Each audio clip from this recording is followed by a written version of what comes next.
So now what do I do? Well, I guess there's only one thing. There's something I'd like to know. Are you real? Can you feel?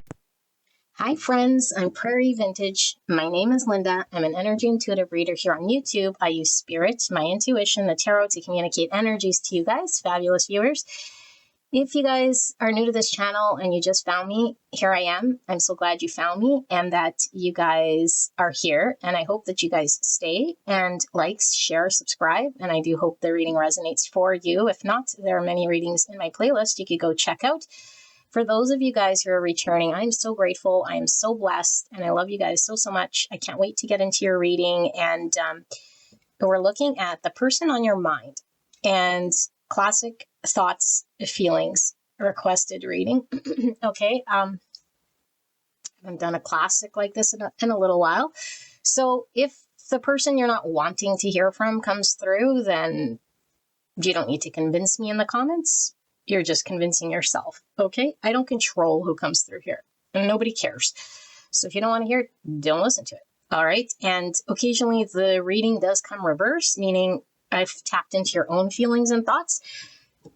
But why does this happen? Because the strongest energy pulls through in that pile. Okay. So sometimes spirit comes through with guidance in that energy that might be outside of your consciousness. And so sometimes it is helpful, but if you don't want to care about yourself, then go check out another pile. Okay. And hopefully I tapped into the person on your mind. But like I say, strong energy pulls through. And so you might think you're wanting to hear from Billy Bob and you're convincing yourself about Billy Bob. And then Joey comes through.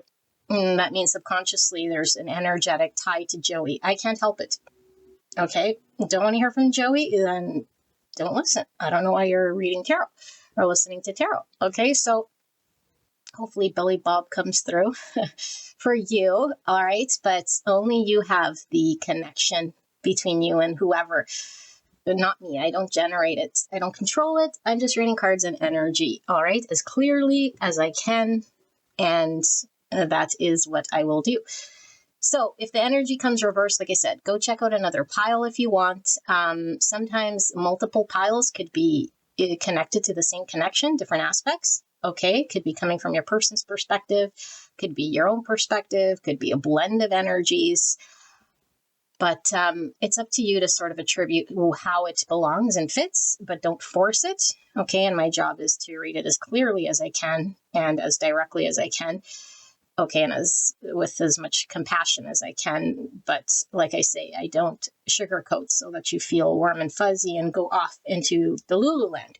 All right, so these are the decks that I'm using, and I will be using the Astrological Oracle and the Modern Love Oracle for the oracles. Okay, but predominantly we're just using these tarot decks. So I'll put a link right here to the decks for those of you guys interested in the tarot deck flip-throughs for these decks. All right, and these are 4 options. So I'll move these cards. And option number 1 is the Zodiac Tarot.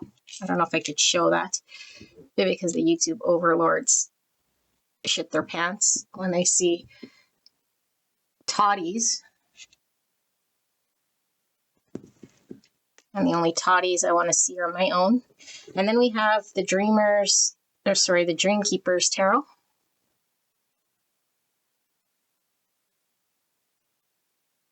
For option 2. And then for option 3, we have, it's just called the tarot cards. Okay.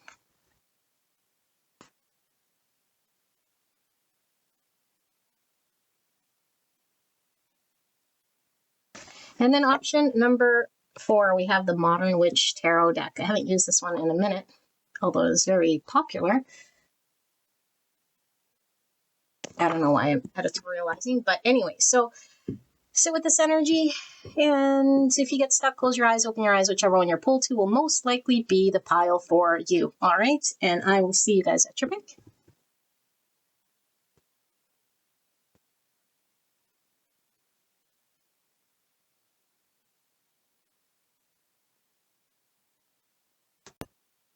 Pile 1, you guys pick the Zodiac Tarot. All right, and I'll leave it right here. Sure, why not? And we'll take a look at the person on your mind, their current thoughts and feelings for you right here, right now. Okay, so clear and concise message for the greatest and highest good of pile number 1, spirits. Please protect me and the viewer and this connection as I channel this message for the greatest and highest good of this connection. Thank you so much, spirits, and thank you so much, pile number 1, for allowing me to tap into your energy, the energy around you at this time. I'm so blessed to be here doing your reading. If this reading comes reversed, it will sound a lot like your feelings and thoughts. And yes, I know. Go check on another pile then, okay?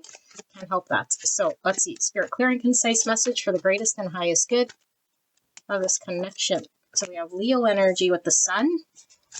What is pile number 1's person on their mind, thinking and feeling at this time? Clear and concise message for the greatest and highest good of this connection. What are their thoughts and feelings at this time? I feel these are that. Okay, let's pull the 2 oracles. Clear and concise message for the greatest and highest good of this connection. The sun doesn't look very happy. Okay, so I'm thinking it's not about joy so much as it is maybe something they're seeing that's making them feel unhappy. It's kind of what I'm getting, you know, but at least there's clarity. So there's some form of truth that made this person unhappy. They might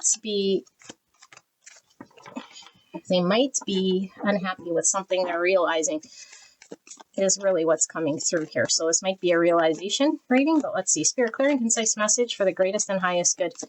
So that's Leo, like I said. Okay, also represents ego. Let's see. We have a rainbow, which is a change of perspective. So yeah, I feel this person is understanding something that's come to light, that's changed their perspective or is making them broaden their view of their understanding of something. Also, there is a child in this sun card. Okay, so it could be something about their inner child or themselves, of how they, I don't know. I don't know the specifics here, but it does have something to do with how it ties back to some maybe vulnerable part of self here. Okay, we have, let me see, 1, 2, 3, 4, 5, 6, 7, 8 sunflowers here. Okay, so 8 is also my ego number. So 8 is about movement, change, and attainment.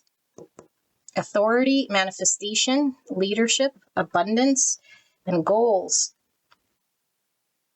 Okay, let's take a look. So we have the Lovers. So this is a choice, Gemini energy at the bottom of the deck. Very strong cards to come out. Okay, Major Arcana. Page of Swords, yes, some understanding. I'm at the beginning stages of understanding or getting clear or wanting more information. Okay, so pages are also about communication. Same with Gemini energy is about thought and communication. So we have the Hermit. Okay, this is introspective. It could be a period of no contact here. Okay, with this Hermit, or they could have just pulled away or went quiet, but there is some form of reflection. Now we got 3 major arcanas, and we have the High Priestess in reverse. So what is this? This is something that was maybe hidden coming to light. Pisces energy, Virgo energy, Leo energy, Gemini energy, 5 of Cups in reverse. Past disappointments, regrets, 10 of Wands in the reverse. Straw that broke the camel's back, something collapsed, something that got put down. Some form of surrender here, 6 of Cups. So we have Lovers and 6 of Cups, which is a soulmate connection. Okay, a soul bond, but again, that inner child coming through again. And this is also the card of reconciliation. Okay, soulmate, soul ties, past life recognition, innocent love. And then we have Death, another major arcana in reverse, Scorpio energy. Okay. And then we have talking phase with the phone, with a whole slew of emojis. And then we have depression. All right. And then we have Mars and Saturn, 39, or the number 12, which is tying me back to this rainbow because that's hangman energy. Okay, but 12 is also 3, which is all about growth, relationships, initial success. 3 is gives me Taurus, Libra, okay, but also with the 12 is Pisces. 3s are all about creativity, joy, communication, self-expression. That's a lot of this sun and this page energy. Okay, but Mars, Saturn, this is like, I do want to read this because I'm getting kind of mixed energy, and I don't know where your person sort of falls with this Mars, Saturn. Okay, but Mars is the ruling planet for Aries, Scorpio, and Saturn is a ruling planet for Capricorn and Aquarius. So it's kind of a mixture of, I'm feeling hermit, but also like outward. It's like outward and inward collide in some way. You know, that's what I'm really getting here. So divine masculine energy, and then some form of like weight or heavy difficulty or internalization of something. So let's see. 39 is in the primitive state. You are prone to authoritative, tyrannical, and brash behavior. Adaptive, your focused, disciplined, determined behavior benefits others as well as yourself. In the evolving state, you are a great teacher of physical well-being and an authority for those exploring ways to become effective in their behaviors. All right, in conjunct opposition square. In the primitive state, you feel depressed. In your body, you are physically stuck, unable to move or get things done. Adaptive, from physical frustration and a sense of restriction or limitation, you figure out ways to do small things quite well. Evolving, you teach others to use their sense of frustration, restriction, or limitation to take concrete baby steps, that help them build toward a want, need, or desire. Alrighty. Okie dokie. What's under that? Knight of Cups. Yep. Okay. Let me sit here with this energy before I go off channeling and see what I see. But I need my wand that I always forget to get before the reading, because that's how I roll. All right. Give me a moment.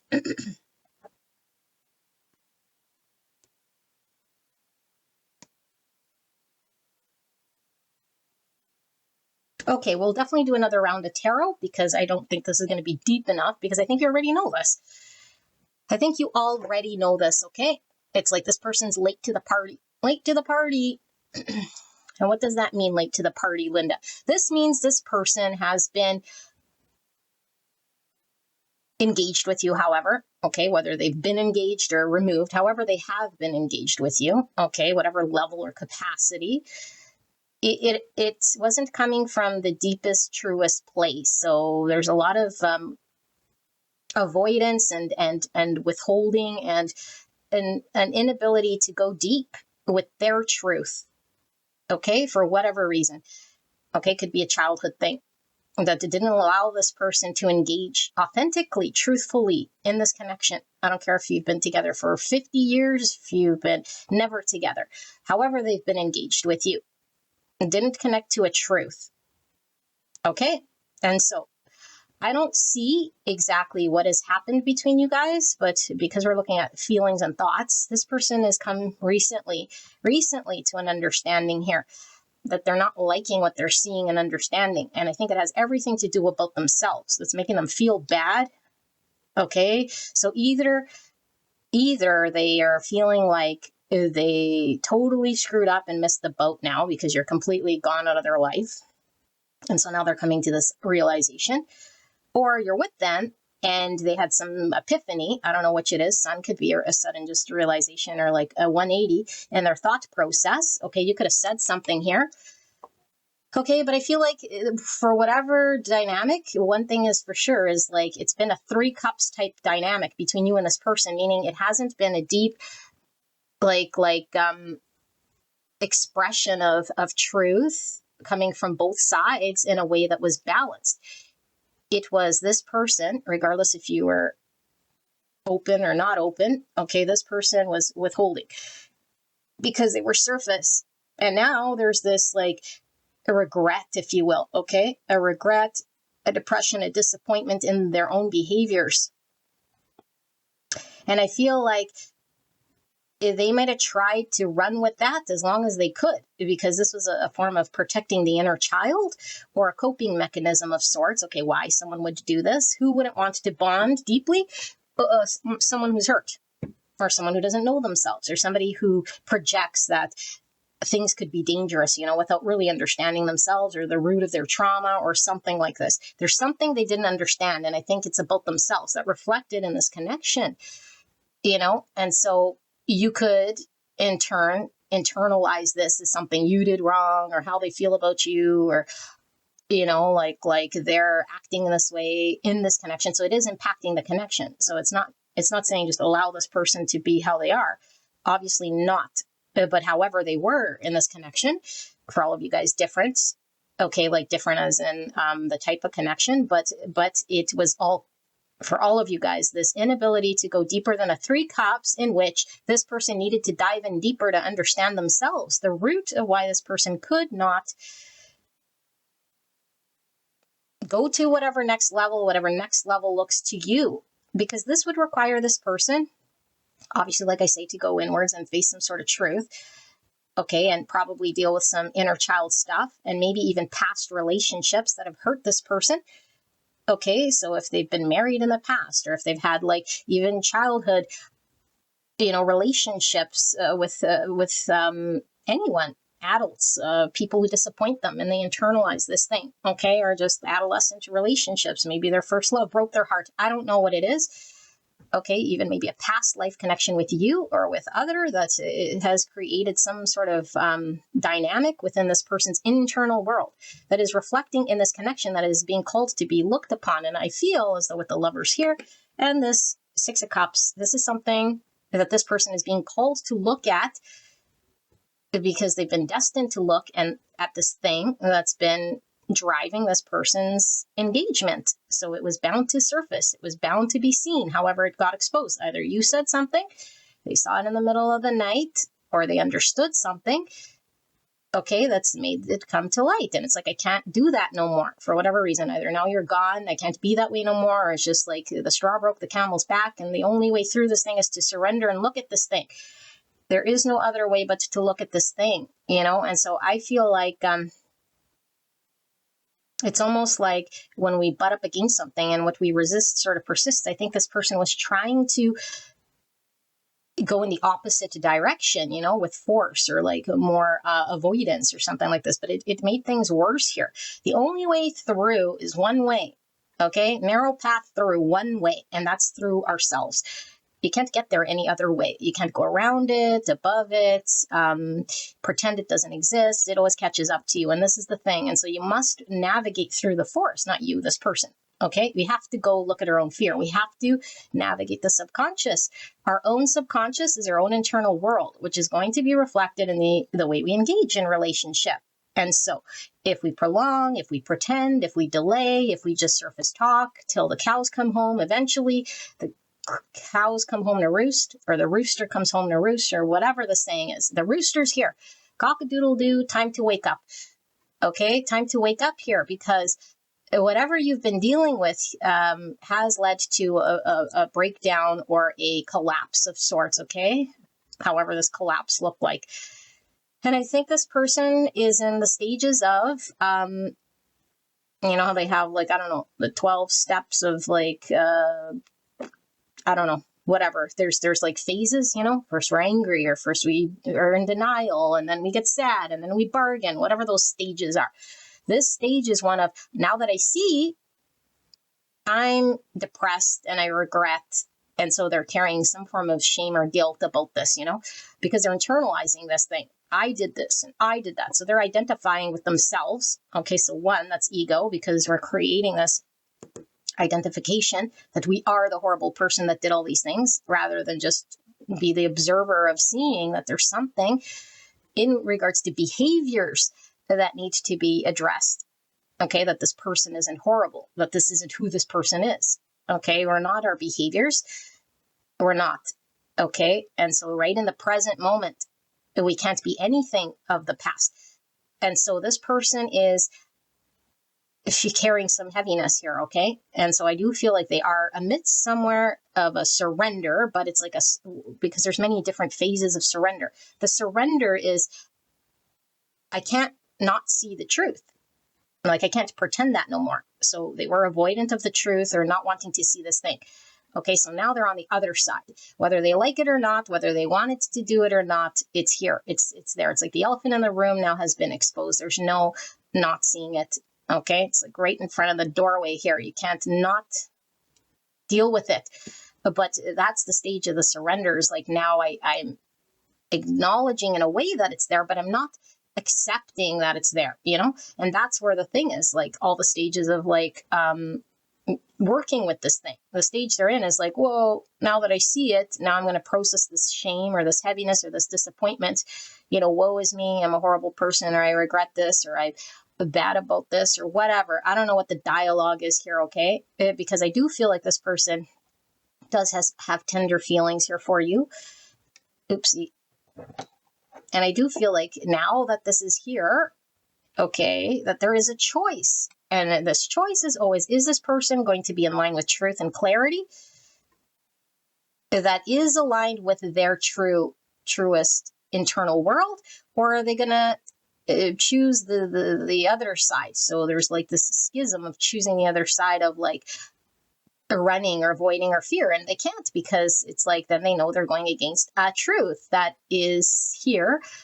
Okay, so blatantly, like, what do we do? And so if I do choose the path of having to acknowledge, this would mean releasing something that I've had a very difficult time releasing with this death card in reverse.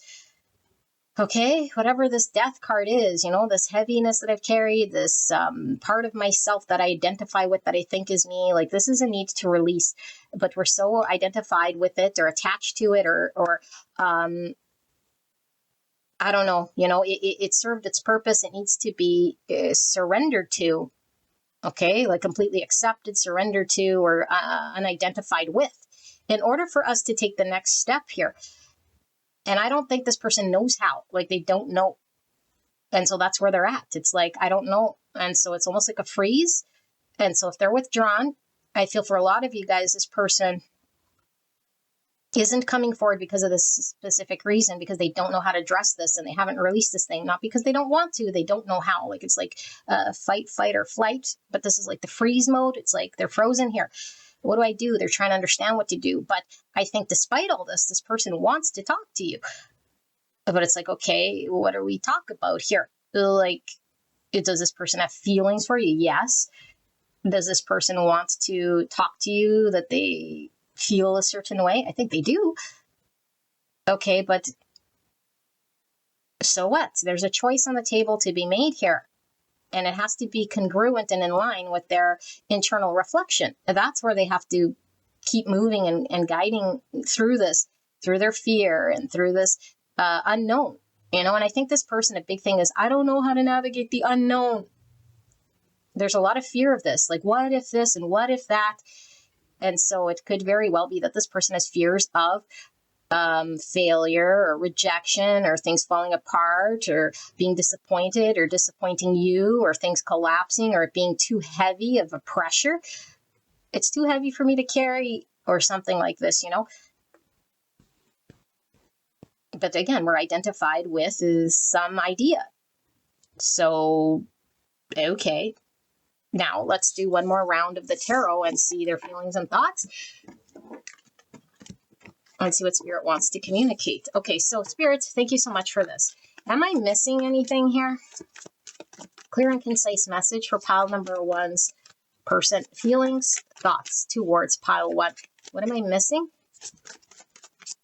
What are they thinking and feeling right here, right now towards pile one? Is there anything deeper? Anything we're missing? Any questions pile one still has about this person and this connection and what they're thinking and feeling? Thank you, Spirit.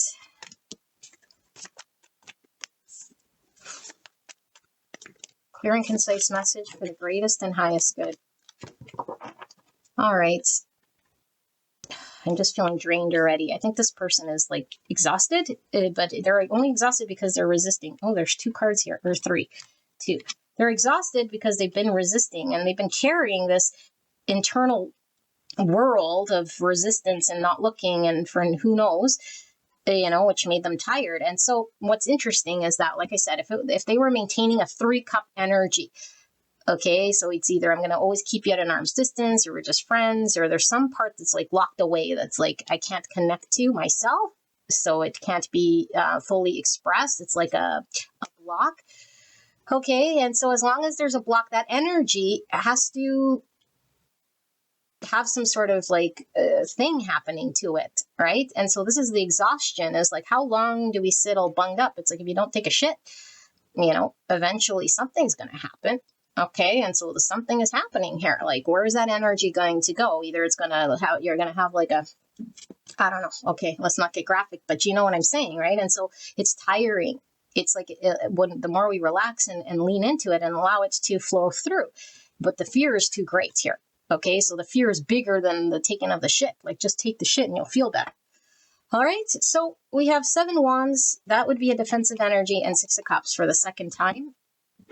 Okay, but I'm really getting this person wants to fight for this connection. So they might be defending. They have been defensive, but this is more giving me, I want to fight for this connection, or I want to fight to have some form of a reconciliation here, because I do feel this person feels very connected to you. Okay, like very much so. There's a soul tie and an innocence here, and a way that they feel that they don't want to just like surrender to. It's like, no, I don't want to just give up here. I want to fight for this thing. It's like, okay, if you want to fight for this thing, it comes with that dealing with that death. Alrighty, so let's take a look. So we have the Knight of Pentacles, and we have the 5 of Pentacles in reverse. Okay, and then we have the King of Wands in reverse, which is Aries, Leo, Sagittarius. We have the 2 of Pentacles, Pentacle, Pentacle, Pentacle City. And then we have the Knight of Wands, clarifying this 2 of Pentacles. Okay, and then we have the 9 of Wands in reverse, and we have the Ace of Cups. Okay, let's drill into this, but I do want to see what's under that. 5 cups in reverse for a second time. Let me see what's this about. Give me a minute.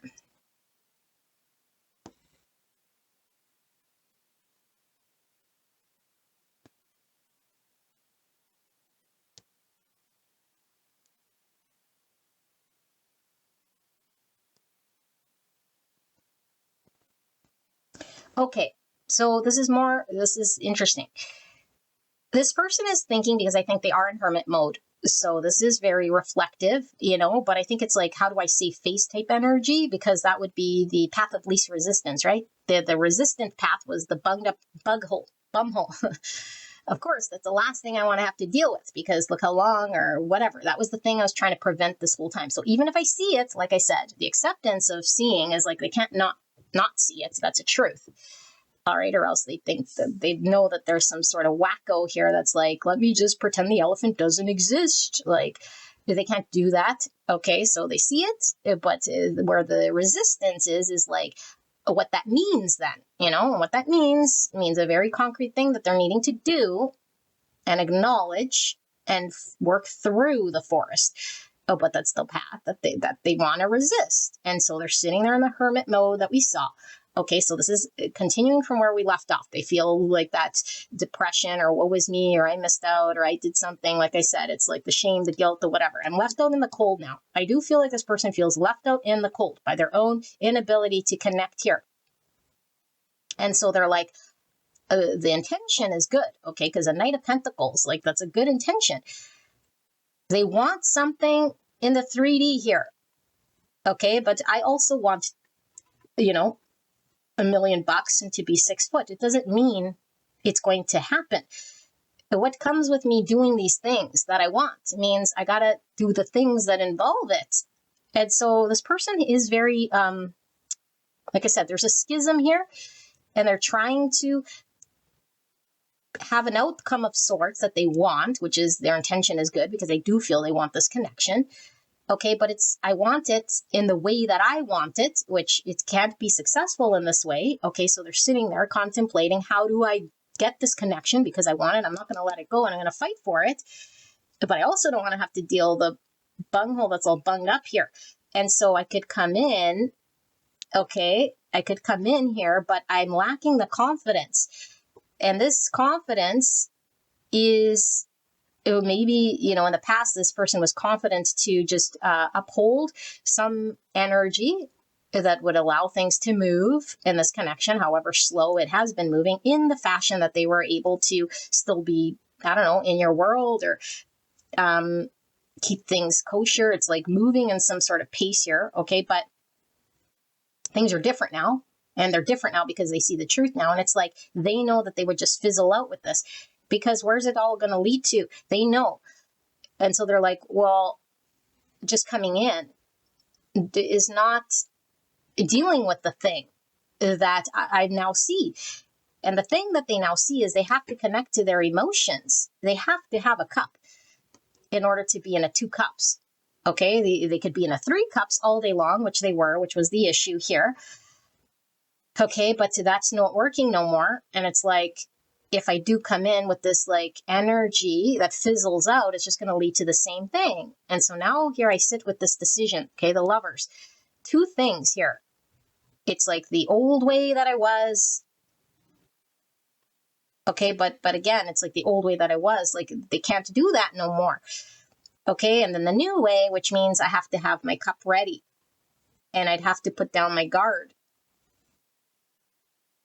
And this is the only way. And so they're sitting there weighing their options of how this is going to look like, because I don't think this person knows how to do this. Like I said, it was like a reverse high priestess. Like, they don't have confidence to pull it through. They don't have a vision how to pull it through. They don't know and conceptualize, how would that be successful? How would I enact? How would it go? And again, like the forest, how would you know? You don't, because you got to go through the forest. Like, you can't plan what sort of creatures you're going to encounter in the forest, And so here they are at the mouth of the forest going, well, like wanting to default to old measures, I go around the forest, and then it's like, yeah, but then what? It's the same thing. And it's like, you just fizzle out again and create the same sort of things, disappointments out in the cold. You don't get what you want. So now they're torn between these 2 things, because I think they really want what they want. I want to fight for what I want. And like I said, there's this call to do whatever this soul bond has been calling this person to do, to see, but not just like understand with the sun so much as it is to embody and go through. That's the only way for them to work through this thing. Again, only one way, and that's through, and that would require them to fully like surrender, not resist. And it only comes from cups, and it only comes from them connecting to the 1 cup, which is their own emotions, and being available and offering this and being exposed here, which they've been preventing, resisting, doing everything, song and dance, because I don't want this. Okay, but all it resulted to is this. And so are we going to stay there? Okay, so they're like, going back and forth about this whole thing. Like, if I just come in again and what though is short-lived, it's just going to repeat the past again. But it's like, I can't help but like have my mind on doing that again. Like, at least I'll have my foot in the door, or at least, I don't know. It's a part of the taste of the whipped cream, but it's not a slice of the pie. I don't know. Okay, but I don't feel like that is weighing heavy. Okay, like how do I word this? It's almost like, when we have habitual patterns, so it's the most likely outcome that's about to happen because we keep falling back on what we know.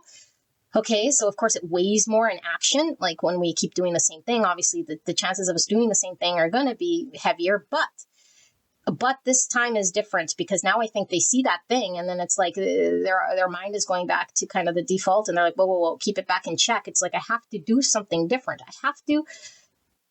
I have to consider this other thing, but I don't want to do this. And now I don't know if it's a want so much as, again, that block of inability to connect here for whatever reason. So this is where I think we need to drill in, okay? And I'm not going to spend too much time here because I just want current feelings and thoughts. But let's see, what's with this Ace of Cups here and this 9 of Wands in reverse that I'm getting like super dizzy now all of a sudden. It's like this person doesn't even want to, I don't know if it's want. I don't know what the word is, okay? I don't know. This person is like, I don't know. Let's see. Spirit, what's with this Ace of Cups? I don't understand these. things. Queen of Pentacles. Okay, so Virgo, Taurus, Capricorn energy. Okay, more Pentacles. Interesting. And then we have the Two of Wands. And we have the Six of Swords.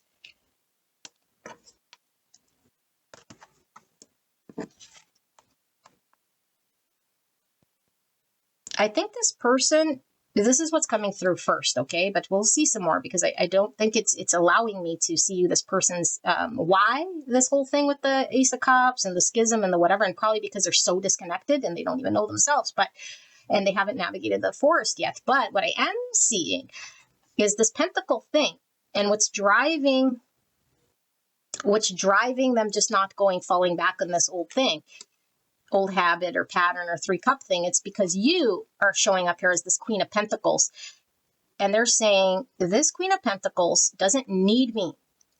She doesn't need me, and she's going to choose to move forward.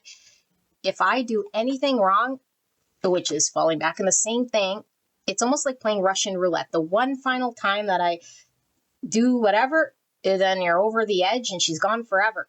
This is what's coming through. And so it's like, do I want to play this game? You know, and I don't think they're trying to play games, but it's like, it's really is sort of a way of like, how do I protect myself one more time just to see if this old way will work?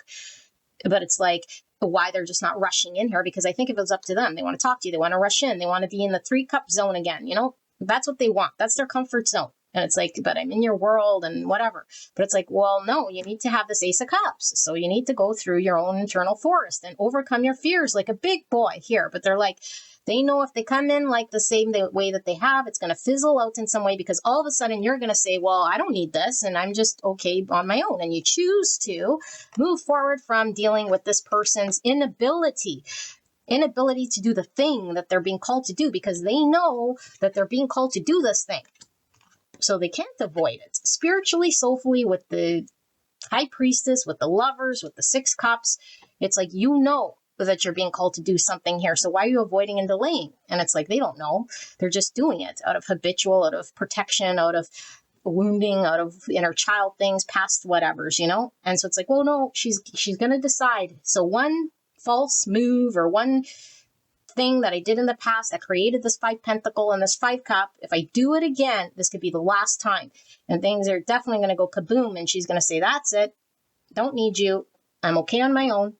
And I also feel like this person already sees you as a Queen of Pentacles, doing your own thing, solid without them, capable of just being sort of doing your own thing here. And it's like, this is making them feel even less confident in their ability, because it's like, how do I now win your attention or schmooze you over? Like the King of Wands is a schmoozer here. Schmoozing is not working. Whatever the Three of Cups schmooze energy was, it doesn't work. Whatever Knight of Wands energy is here, it does not work. She's unfazed. Look at her face. So she's like, no, it just doesn't do it, you know? So if he comes again with that, he knows that he's going to get a confidence blow because he's already feeling weak that it will work. And then like, where do I then go from there? Then for sure, it's like it backed into the biggest fucking blow up corner, you know? And so it's like a careful precision, walking through a landmine, being super careful. Okay, so have they pulled away and they're never going to come forward? No, I think that this person is under some contractual understanding within themselves that this is what they're having to face and do, but they're going to prolong, they're going to delay, they're going to make excuses, they're going to pretend, they're going to try to fall back into an old pattern, they're going to try to readjust, they're here, you know, that's where they're at. But I'm going to ask again about the cup, because again, there's that block. Okay, so it's like, why is this person, what's going on with this Ace of Cups when it comes to this person's internal world and their inability to show up with the cup? But what is it? The World in reverse. So they need to close out. Like I said, it's like a contractual karmic experience, okay, a past life and something, whatever it was. They didn't get to the closure and dealt with the pains and dealt with the things successfully. And so it lingers in the energy body. And as long as we hold that energy, it kind of fragments off, okay, fragmented energy, because it hasn't been completely dealt with. And so they're needing to close out however they tie to that pain of the past. experience of the past, it was a divorce, it was my childhood, it was a poor relationship, it was me feeling shy, or me having lacking confidence, or me incapable of being vulnerable, or me like not wanting to be rejected, or fear of being rejected or disappointing you, or pressure, or whatever. It's like we got to close this out successfully before we can have a new beginning and be showing up here. So we know they not need to close it out, but what was it, I think, is different for all of you guys. And that's why we're not seeing it, because was it their childhood? Maybe they come from a broken home. Maybe it's just trouble being vulnerable and exposing themselves here, because it's like, I don't know, especially if it's a divine masculine, especially if they have low self-confidence, and maybe for some of you guys, it's like, if they do this, it's like they have to, according to this energy here, for some of you guys, it's like, well, then what is your vision and where are you going to take this thing?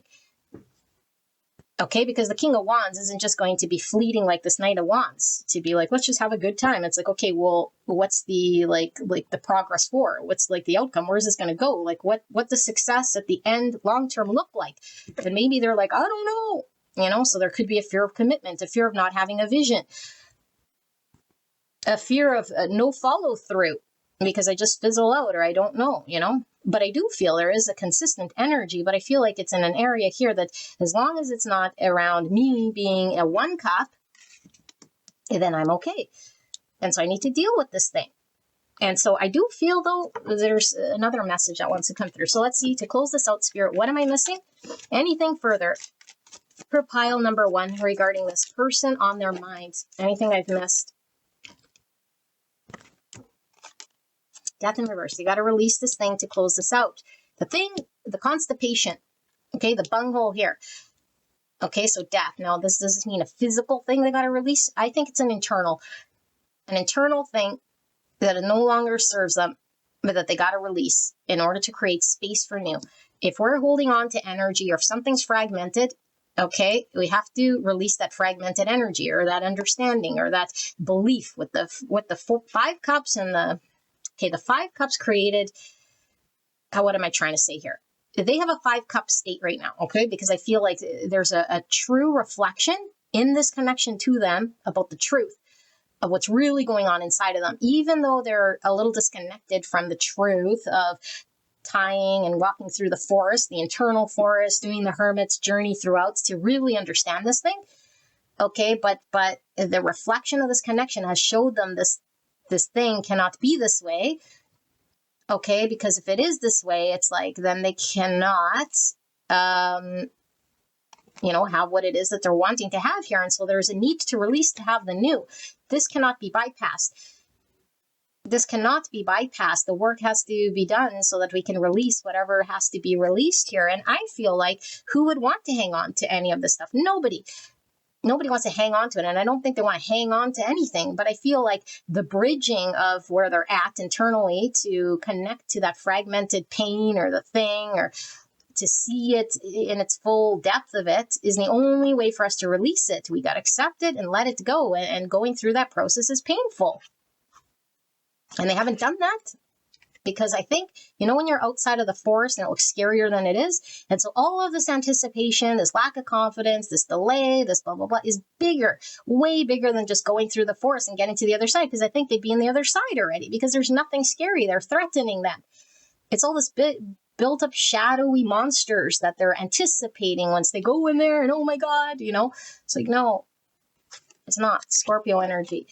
Yeah, look at that. The 5 of Cups in the reverse. It's like, the only thing that's going to free them for their big disappointments, okay, is for them to release. And so what does this also mean? This means when we carry disappointments, shame, guilt, heaviness like this is all stuff we're identifying as, okay, those are not who we are. And as long as this person's identified with this lower vibration, guilts and shames and this heaviness, okay, if they identify as this, then it becomes impossible for them to release, because it's like, this is them really getting like an ego death, okay? And even with the sun, ego death. Why?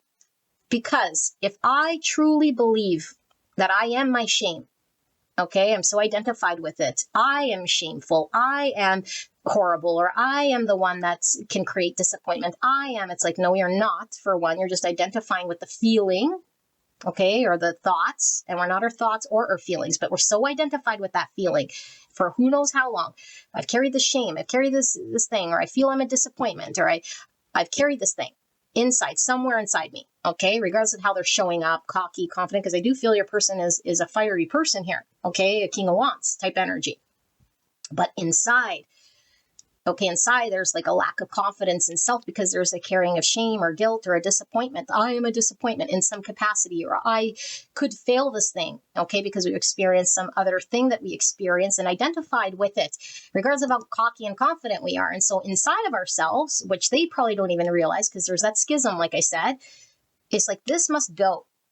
But we got to cut that identification cord off. So your person can be separate. Okay, there is no I, but separate from their essence, separate from this illusion of shame, guilt, and disappointment, and I will fail you, and I have no confidence, and I am such a horrible thing here. Because as long as they're identified with it, how can they cut it off? If they cut it off, they're with it.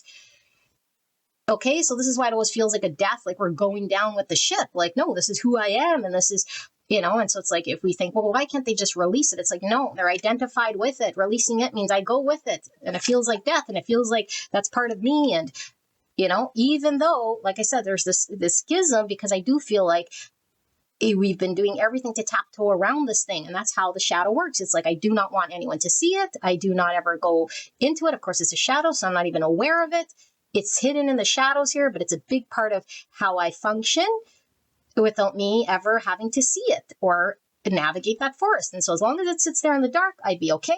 The minute I got to go walking through there, well, look out, okay, because then the truth is really there. And it's like, no, the only way through is to not identify with that and release. And the only way for them to have a new beginning, the only way is for release, because we can't make space for the new if we're still tied to old energy that's taking up that space and driving these actions. And I think they know that if they come in like this, you're going to be like unimpressed. And then you really have a reason. They think you really will have a reason to say, peace out. I'm gone further and further away from this nonsense because this is nonsense, but even it's not, but it is in a way here, because you're not responsible for waiting for someone to unidentify with this sort of a lower vibration of fear, shame, guilt, and whatever else, heaviness, disappointment, and identified with this whole thing. You can't do anything about this, okay?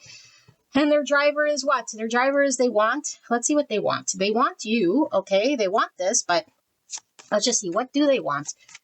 What do they want, Spirit? What does pile one's person want? And then I'm out. These readings are so long. And what does this person want? Six of Wands in reverse. I think this person does not want to disappoint you. I think there's a lot here to do with lack of confidence, lack of appearing foolish, them not succeeding, them appearing in a certain way, and they're trying to avoid this thing, because I think then it's like, I'll disappoint you, I'll just fail. There's this type of an energy here, not wanting to truly be seen, not to be vulnerable here with this Six of Wands in reverse. Also, this is giving me the ego death, like I said, because they're identified with that image of that. And maybe they think, okay, because again, when they don't see their shadow, they think that they are the person, okay, like consciously. They think, but this is ego, they think, and this is a protective mechanism, that they are that person that they're engaging as. Okay, I'm confident, I'm this, I'm that, I'm 3 cups, and blah, blah, blah. And that's who they think that they are. But underneath what's going on is really the shame, the guilt, the heaviness, and they're not that either. So there's like layers to this thing.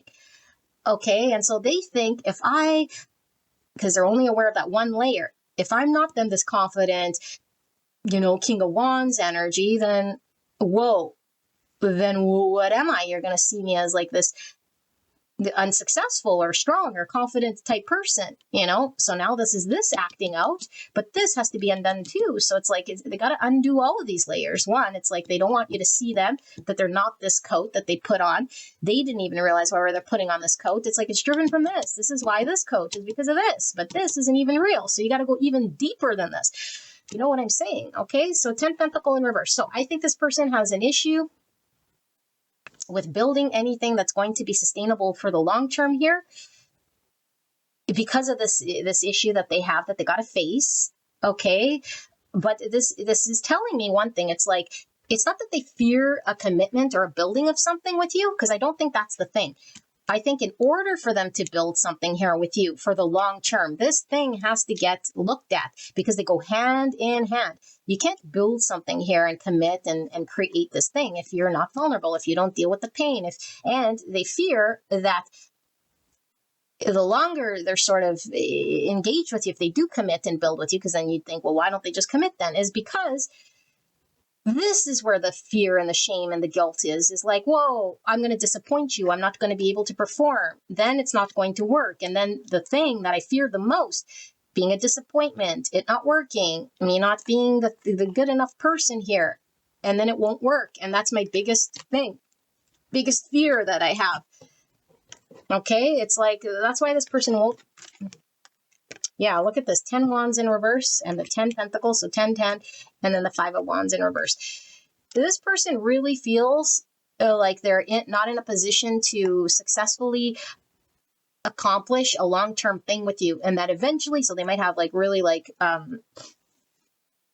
again, this like perspective of themselves that, well, all relationships are just going to fail. I'm going to fail you anyway. I think it's a perspective of themselves. Okay, it's a perspective of themselves. I'm just going to fail. I'm just going to let you down. I'm just not going to be able to do it. There's too much pressure. It's going to collapse. And so why would I commit to build? Or why would, it's like all of this stuff that goes on. It's like, so you see this person like not like proving this, not doing this, and it's like, no, this person needs to lean into the fact that there's something going on in the surface here that doesn't allow them to, peel this untruth away, this understanding that they have in order for them to be available to build something here. But they're really driven from this not wanting to disappoint and it falling apart because of them and it being too heavy and too much pressure to carry. And they'd have to maybe compete for your affection, or then they'd feel threatened by this. And it's like, now I don't feel the threat, or I don't feel the pressure, and this sort of a thing. No pressure, no threat. I don't have to do it. I'm not forced to do it. So this is my comfort zone, and it doesn't make me feel foolish because there is no pressure to perform. So you don't see me. You don't see the true me. They think true. They don't want you to see this level. Who would? This isn't desirable, but this isn't them. Okay. And so lots of wands here. This person has lots of passion for you, but look, this is surrender. This person is being asked to surrender. Okay. And surrender doesn't mean just, oh, I suck and give up and throw the towel. Surrender is lean into the forest, see what you see here, have the courage to face your fear. That's the only way to unidentify with this thing and release this thing. There is no other way. There's no other way. Okay. And so I do feel this person is in the process of surrender. That's it. That's your reading. Pile number 1. I hope this helped you, and I'll see you at the next one. All right. Bye-bye. Hello, pile number 2. I hope you guys are all well. Let's take a look at this person's feelings and thoughts. Okay, the person on your mind, what they're feeling and thinking about you. Please keep in mind it could be reversed, and you could hear from someone you're not wanting to hear from. If that's the case, then you know what to do. All right, so clear and concise message for the greatest and highest good of this connection, Spirit. And pile number 2, the person on their mind, what are their feelings and thoughts about? Pile number 2, right here, right now. Clear and concise message for the greatest and highest good of this connection. Please protect me and the viewer and this connection as I channel this message for the greatest and highest good. Thank you so much, spirits. And thank you so much, pile 2, for allowing me to tap into your energy, the energy around you at this time. I'm so blessed to be here doing your reading. Pile number 2, person on their mind. What are they feeling and thinking?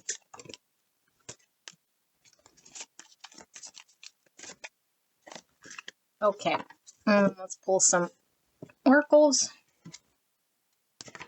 Clear and concise message for the greatest and highest good of pile number 2, spirits. How is the person on their mind thinking and feeling about pile 2 at this time?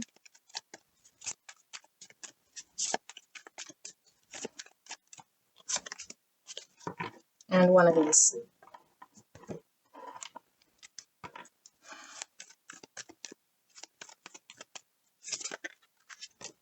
Moon and Venus. Alrighty, 12. Pisces energy and Taurus Libra energy coming through. And we have quick start. What does it say there? I don't know how to hold it up, but I don't even know what's going on over there.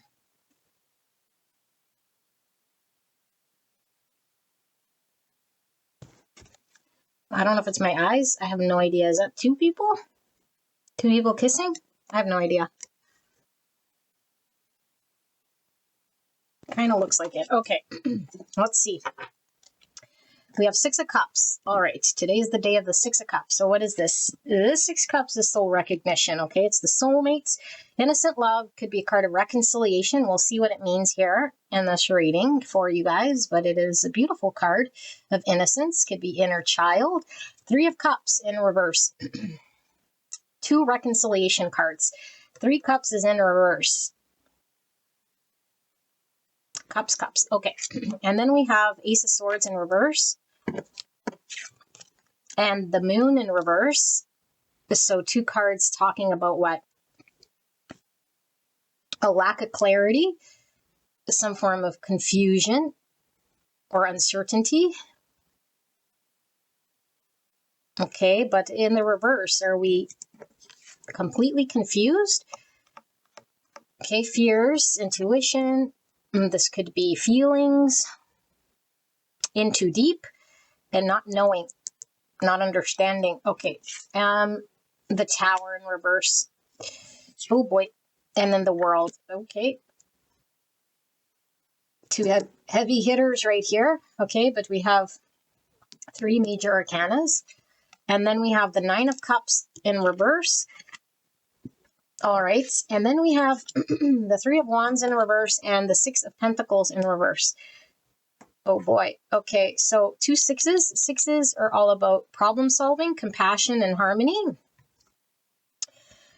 Okay, also about healing and love.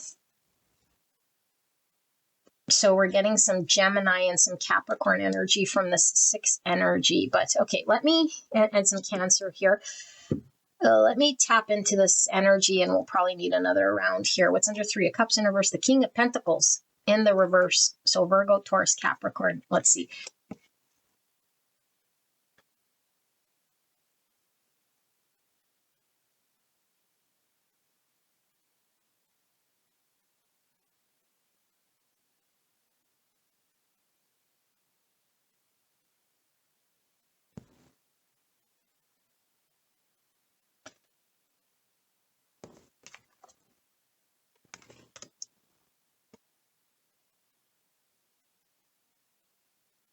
Interesting. This is interesting. I definitely need a lot more, I feel, but let's start to channel and hopefully this comes clear.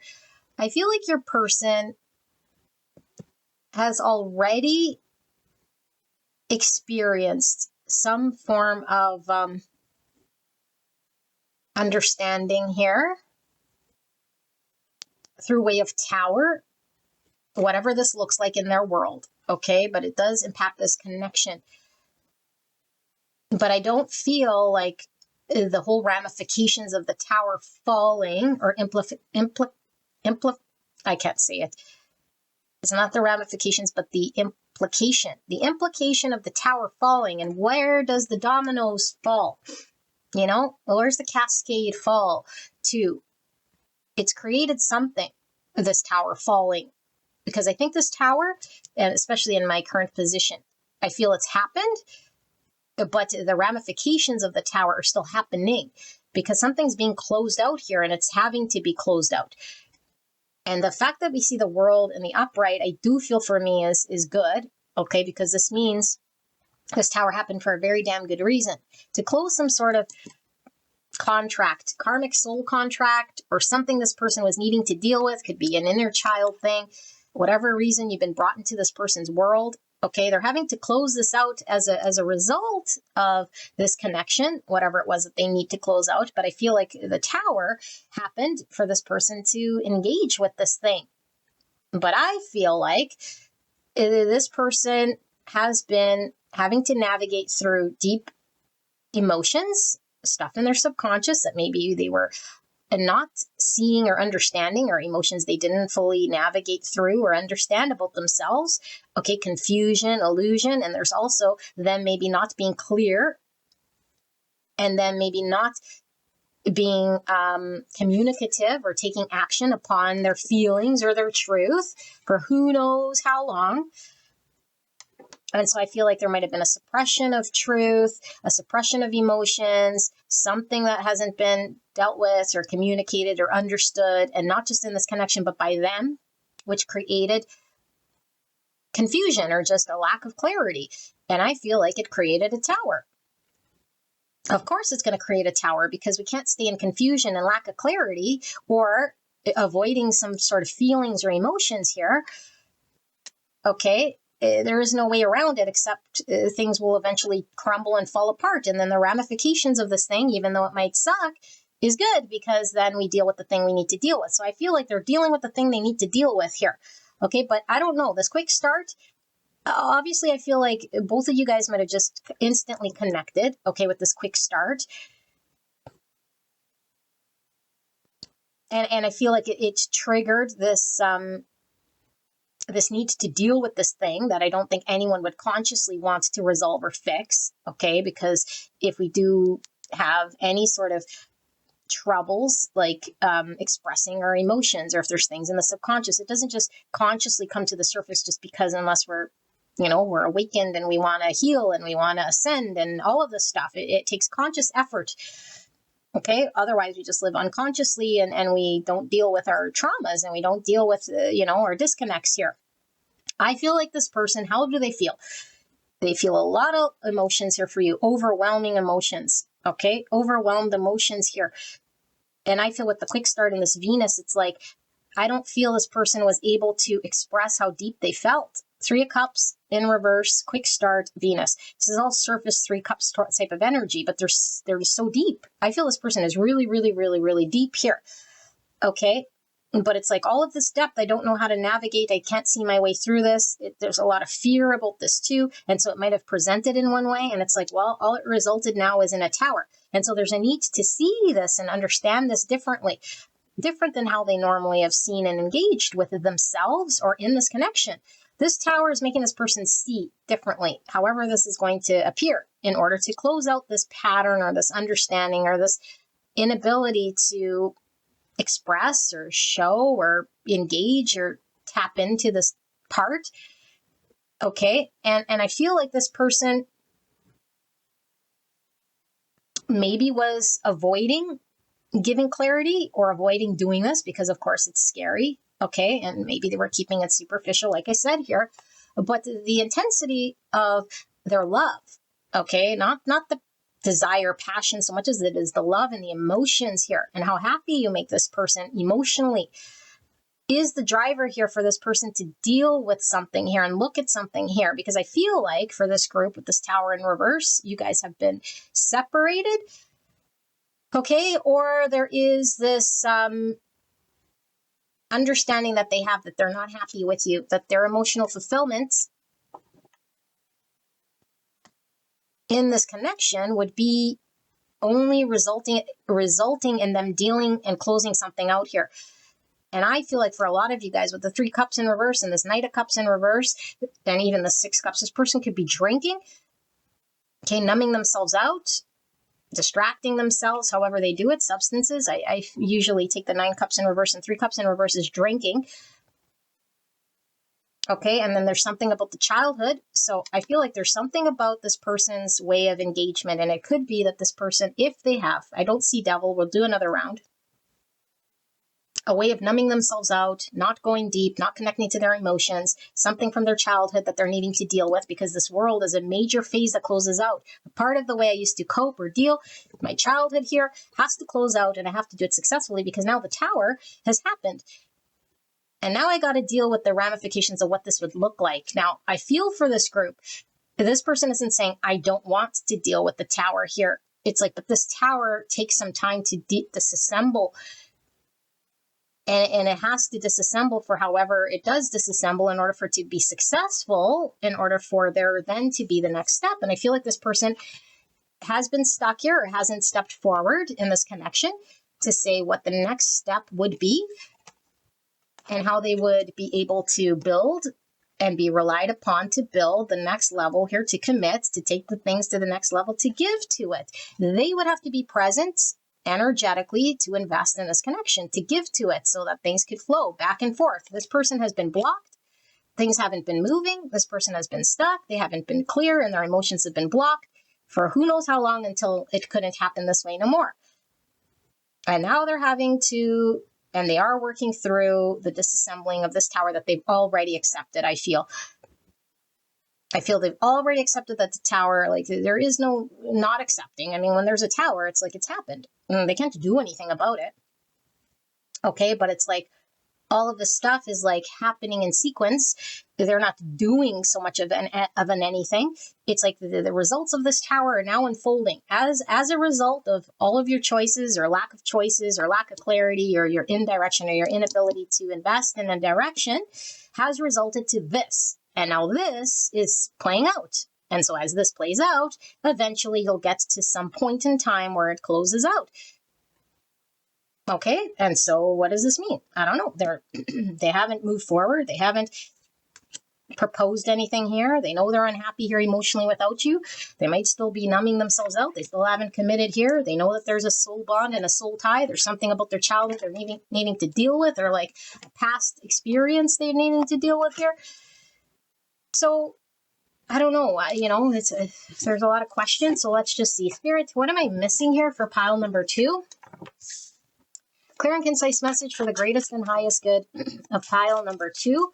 Pile 2's person, their feelings and their thoughts. Can we dive in a little deeper into this energy? What exactly am I missing in regards to this person's thoughts and feelings and questions that pile 2 currently has about this person's thoughts and feelings that I can channel at this time? Clear and concise message for the greatest and highest good of pile number 2. Like, one thing I don't see here is like, aside like from the 6 of Cups, and it's like, how do they feel about you? I don't know. It seems like an internal world is like collapsing. That's all it seems like, And even then, I don't even know necessarily internal so much as it is the world as I know it is collapsing in front of me. Okay, so I don't know. Like, is this person doing anything or just watching the tower fall and I'm just stand there like a poor bystander? I don't know. Let's see. Okay, so we have the Chariot and we have the Queen of Pentacles. There's you moving on. Alrighty. So Cancer and Virgo, Taurus, Capricorn. We have the King and the Queen of Pentacles. Okay, so this could be somebody you were married to, engaged to, or like you guys might both be earth signs. Okay, very grounded, very practical. You guys might have the same sort of understanding when it comes to connection or relationships. Okay, there's something very grounded and practical about the both of you guys. So you guys might really relate with this stuff. But anyway, here's you moving forward with the Chariot, or this could be their projection. Okay, for sure. With the Chariot. And then we have the Ace of Wands with this keyhole. And then the 6 of Wands in reverse. So 6 plus 1 is 7 wands. Are you defensive right now? They might feel that you're defensive right now. Let's see. The High Priestess, Pisces. And then the 5 of Cups in reverse. That came out for pile 1. Same with the High Priestess. Page of Pentacles. Okay. And then we have the 6 of Cups for a second time in reverse. And we have the 4 of Wands, which is my 1111 card. Some of you guys might resonate as twin flames or high-level soulmates, because the soulmate's right here by this 1111. Okay, 4 of Wands, clarified by the Hierophant. So clear commitment, marriage here, going on here, plus the Queen and the King of Pentacles. Like I said, you guys could be married, okay, or like a soul marriage. But let me see what we see. And then the Creatrix, which is Magician energy under that. Okay, Virgo, heavy Virgo, Gemini. So let's see.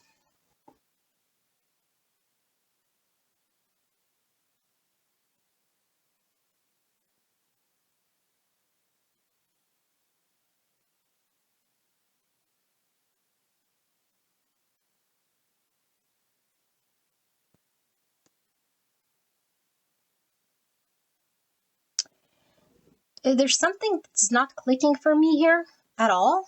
Okay, and maybe that means we got to do another round, or maybe this is how you are feeling. because I'm getting a lot of like them projecting onto you this thing, and this could be right, because I do feel this person knows you. If you're both like, well, obviously they know you, but know you better, But what I'm seeing here, and this could be your energy, okay, or it could be their projection. Take it as it resonates here, and we'll see what we're missing and connect the dots. But there's something about you creating and manifesting your way forward here and having a new beginning because you intuit. Okay, so this could be an unspoken telepathic understanding that they have about you, or you just all of a sudden got an intuitive hit here that you have to move forward because this is disappointing and that they're not performing and that this fell apart. It's like it fell apart. It's disappointing. And either could stay here and cry over spilt milk and be disappointed and stay here with situations that don't value me or appreciate me or see me or aren't successful. There's no success to be had here. It's just it's disappointing. And so this is the spark I needed, or the inspiration I needed. It's like an intuitive hit. I have inspiration that I got to move forward and that there's success outside of this connection. But in order for me to be happy, in order for me to get out of disappointing states here, I can't stay here. I got to move forward. And this person is like, whoa, whoa, whoa, whoa, whoa. I see an opportunity here. And I want to communicate to you because I obviously don't want you to go. And so I feel like this person feels like there's like I can't move on, or I can't move forward, or it repeats here, or there's no moving beyond this thing. Okay, now I do feel there's like a mutual understanding here of an inability to move forward or move on. And that the next stage, the only next stage here that will allow this thing to be successful or to come together, that's either their understanding of what you're needing and wanting is commitment. Okay, like a commitment and an understanding here of a promise of a higher level of commitment and structure and value and coming together. It's like, if I can't have this here with you because it's been a 6 of Wands in reverse and a 5 of Cups in reverse, then I have to find this opportunity elsewhere. But there's kind of an energy of like, well, where are you going? Like, you can't forget about me. You can't forget about me, but I also know that what you want here is commitment. What you also are wanting and needing is this like coming together of the next logical step here, which could be marriage or just like contractually coming together. However that looks, like this thing has to manifest. This potential has to be created here. And they know this intuitively, that this is what you want, or this is what the next common thing is like. And so I don't know, like the big question then is, okay, so they know it. So what does that mean? That in order to do this, they'd have to be at a certain stage, or they'd have to come to some sort of thing, or they'd have to do something. And I don't know where they're at. Like, are they prepared for this or not prepared? Do they want this or do they not want this? But there's something about like the soul bond or the soul tie. But it's like the soul tie, the soul bond, or the feelings aren't going to create a commitment. They're not going to create a thing here. And I also feel like, yeah, it's like they feel you're seeing like, well, then there might be an opportunity or potential for me to find this elsewhere. And you're like inspired to do this. Okay. Because of your, like, they see that you see through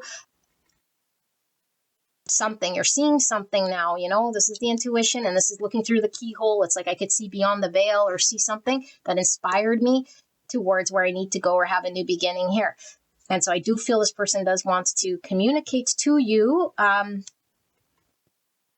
now I don't know, because now I'm getting this energy coming through, whether they are gearing up to make you an offer or to explore, to communicate what this would look like.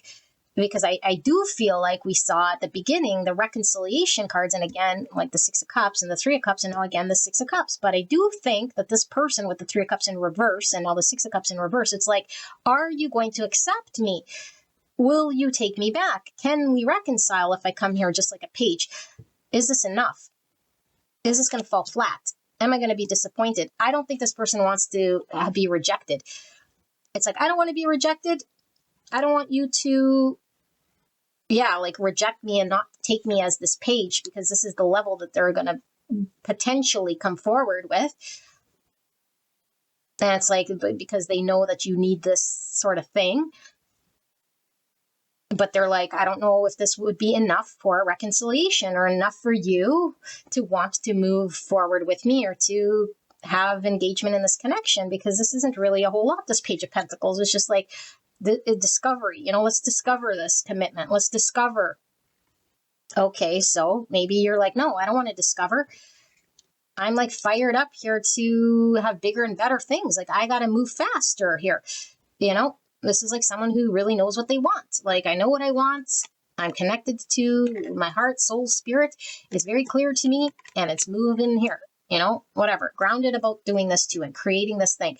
But then there's this like, I don't know, can't forget about you, or you'll never forget about me, So it's like, okay, and maybe you've made peace with this. Maybe they know that you understand that there's a soul bond here that can't be broken, It's like, okay, we share the soul bond, but that doesn't stop me in this material world to move forward and create my own success here. And they also know that the universe has been guiding you and pulling you forward, that there was only one logical way for you to go. And it was in line with how you intuitively felt it. So they do feel you're very sharp with your intuition, with your clarity, and the reason why you're doing whatever you're doing makes good spiritual sense, and it also makes good practical sense. And they also feel like, yeah, like you have a very good balance of the spiritual and the physical realms of creating your own future here. Despite the soul contract, it's like you will find some form of happiness, stability. Now, I'm also getting, and some of you guys might find this crazy if you read tarot, but it's like anytime there's a Hierophant present in a reading, okay, yes, commitment, yes, lifestyle, and this sort of a thing, okay? In this case, I am getting strong marriage, okay? But I don't feel it's legal so much as it is like the marriage, the union of like two souls, okay? But what you guys might find weird is like when I see the Hierophant, it's almost like there's someone who is on the higher ground more morally. It's like morally, I have a better moral way of what's right, And when someone's taking that position, it's like the other one has to sort of take the lower position, And I'm not saying that you are, or that they're saying that you must, but there's this energy here of this sort of thing.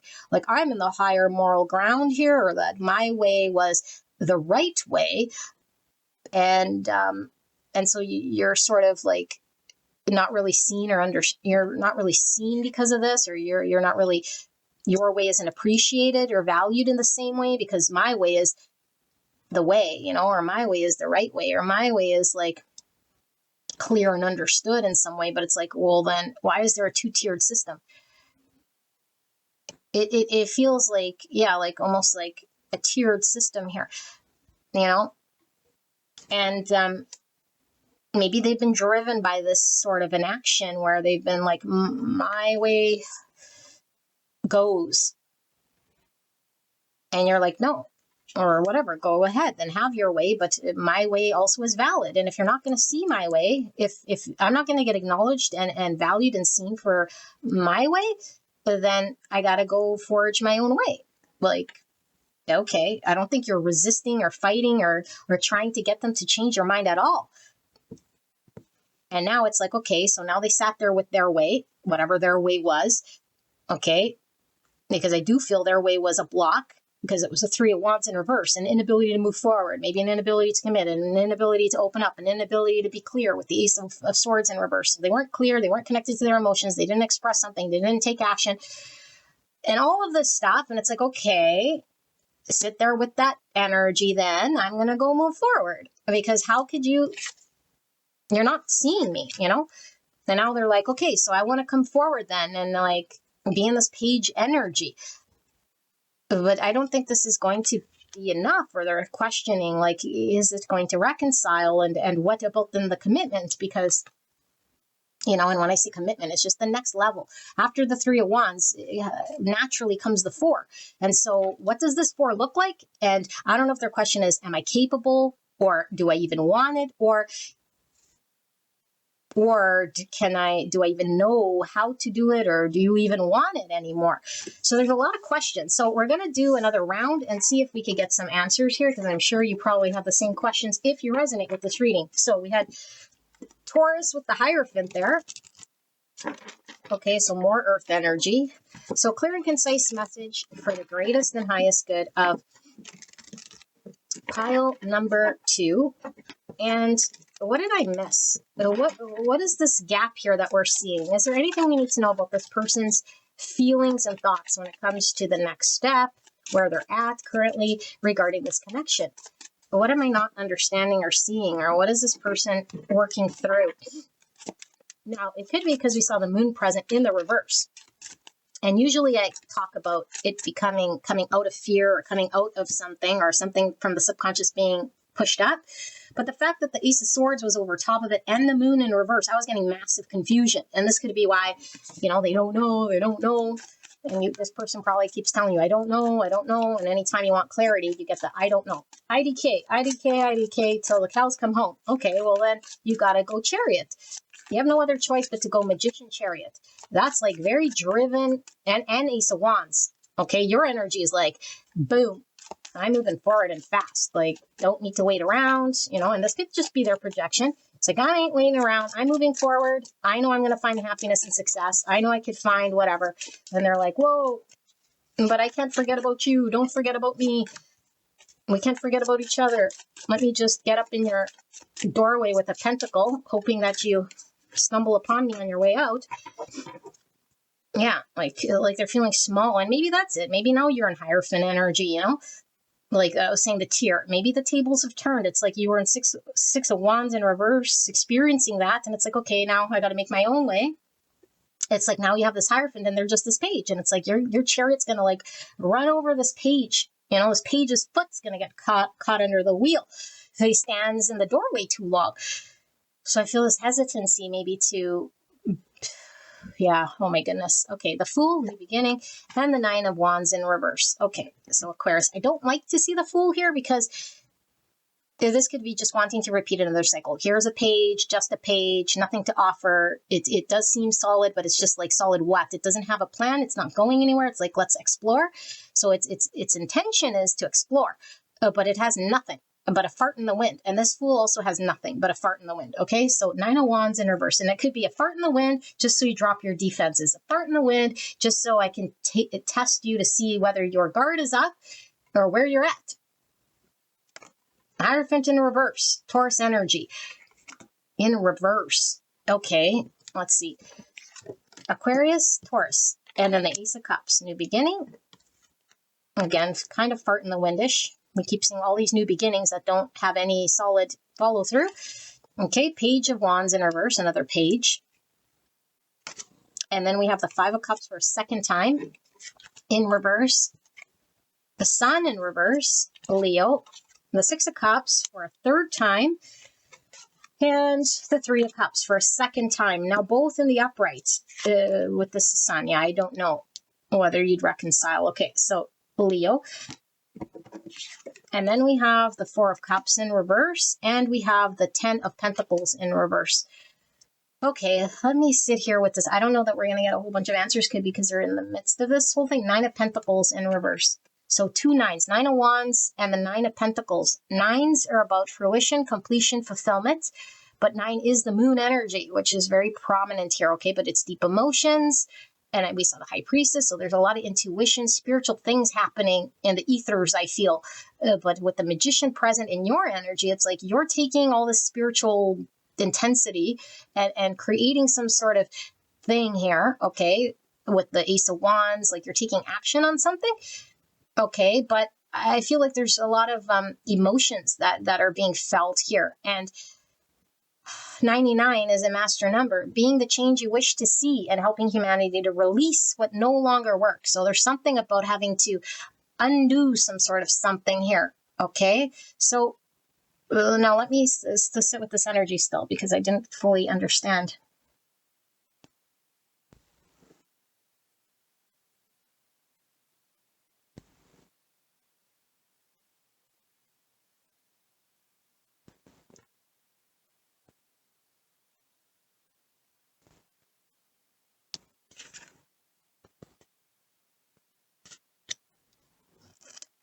Okay, beautiful people. I still have big fat question marks, and it could just be because of all this moon, okay? It still feels very surface and superficial, and in the capacity in which this person's understanding of truly what's going on here. They could just be really like, not as in tune with their intuition. Doesn't mean that this isn't a deep, soulful, spiritual, deep connection. Absolutely. But this person could be like we were seeing, remember I said the the 9 of cups in reverse and the 3 of cups in reverse. So it could be alcohol is completely numbing this person's reality. They could definitely be so distracting themselves that they're not understanding the gravity. And it doesn't mean that they don't care, okay? Or it could be that they're in shock in some capacity, that they're not seeing the gravity or the depth of it. It almost feels like it's giving me a child energy, and that would stand to reason with all this page energy. The only king we saw was the King of Pentacles, and he was in reverse. Okay, which could be an immature type energy, or an energy that doesn't know how to be relied upon to create any sort of substance or anything of solid, And so it could be like an adult brain here is what it feels like. And they definitely could, like I said, like numb or distract in order for them not to feel. Yeah. And that's why the moon was in the reverse, and the sword is like this person might all of a sudden feel like frantic if they go into their deep emotions. It's like, whoa, no, I'd rather just like avoid going there, avoid. And so there's a deflective thing, a numbing thing, a way that I deal with it rather than go in. And so that means what? I can only get a level that is comfortable for me in that moment. And so they think that if they can, okay, now don't fall off your chair, if they can go into this Ace of Cups energy, which I feel they haven't done consistently, even if they have shown glimpses of an Ace of Cups with you, okay, in the practical realm, because I know you guys feel a 6 Cups for sure. I know you feel something from this person, but I don't feel like this person has consistently been comfortable with showing you an Ace of Cups, which means what? Their vulnerability, however this might look like, okay? Now, vulnerability doesn't mean opening their floodgates and telling them all of their woes. Whatever this level is, maybe my vulnerability is I never said I love you. But to others, it's like, okay, well, that's not really much of anything, like maybe this person did say I love you, but they never went to the next level. Whatever the next level is, they're like, okay, if I do that next level, or if I do the thing that I rarely do, if they said I love you once in like 10 years, I'm going to say I love you. Okay, like, but is this enough for reconciliation? I don't know. It's like, what? Like they're this clued out. Because why? Because this person feels on the outs here, because I feel like they disappointed you, and they're looking back on spilt milk, and it's like, you're going to get away. I don't want you to get away, and I got to act. And they know that the only issue mostly is their inability to express their emotions. So I have to do the something that I am uncomfortable doing, but I'm only willing to like crack it open just a tiny little bit, but it's like I wasn't ever capable of doing that or exploring down that path further because there was a lot of fear. And this might have been the cause of your see you later. Like, you have to be able to trust me or with your emotions, or express yourself, or acknowledge something here that you're not wanting to acknowledge. And so they're like, okay, fine, love you. It's like, what? Like, I don't even understand. But now they're saying, well, I don't see and I don't understand whether that, me doing this thing that I don't want to do, by the way, but I'm doing it for you, because I don't want you to go. So it's not really anything other than that. And that's what I mean by superficial. It's like, if they really truly knew and connect to the deep, they'd know that this is, you're not just wanting them to do this just for the sake of a want. They're needing to do this. They don't need anything, but need as in order for there to be a coming together, a 4 of Wands, a relationship that functions, you got to get deeper than an Ace of Cups. You can't be stunted in your emotions in an Ace of Swords in reverse and not provide any clarity about your emotions ever. It's like, I'll never tell you how I feel. Okay, now let's get married. What? I'll never trust myself enough to be open with you emotionally, but I could fix your gate and put up cabinets and hang your paintings. Okay? It's like that makes no sense at all whatsoever. And so they don't know right now, and they're genuine about this. I don't know if that's enough. Is that going to be enough? I don't know, but I want a reconciliation here. I feel very tied to you. There's a soul contract here. I feel like I want to come in and I want to make things better. But Again, this is very sort of the self-absorbed part, because for one, it's like they want to make sure and ensure that you're going to stay in their world, because that's their priority here, okay? Because it's not about how you feel and what sharing of their emotions would do in this connection to heal it or to make it move forward, but it's like, because you're going to get away, because I feel I need to do something, that's the only reason I'm going to do it. And if I do this, not knowing that it's going to work, and then I do this, then what happens if you don't acknowledge me? I'm going to have a fear of rejection. I'm going to be caught with my pants down with a little crack saying, love you, and you're going to say, fuck off. Who wants that? Nobody wants that. They don't want to say love you and you say fuck off. It's like, okay, well then you need more than love you, or whatever that level is. I don't know.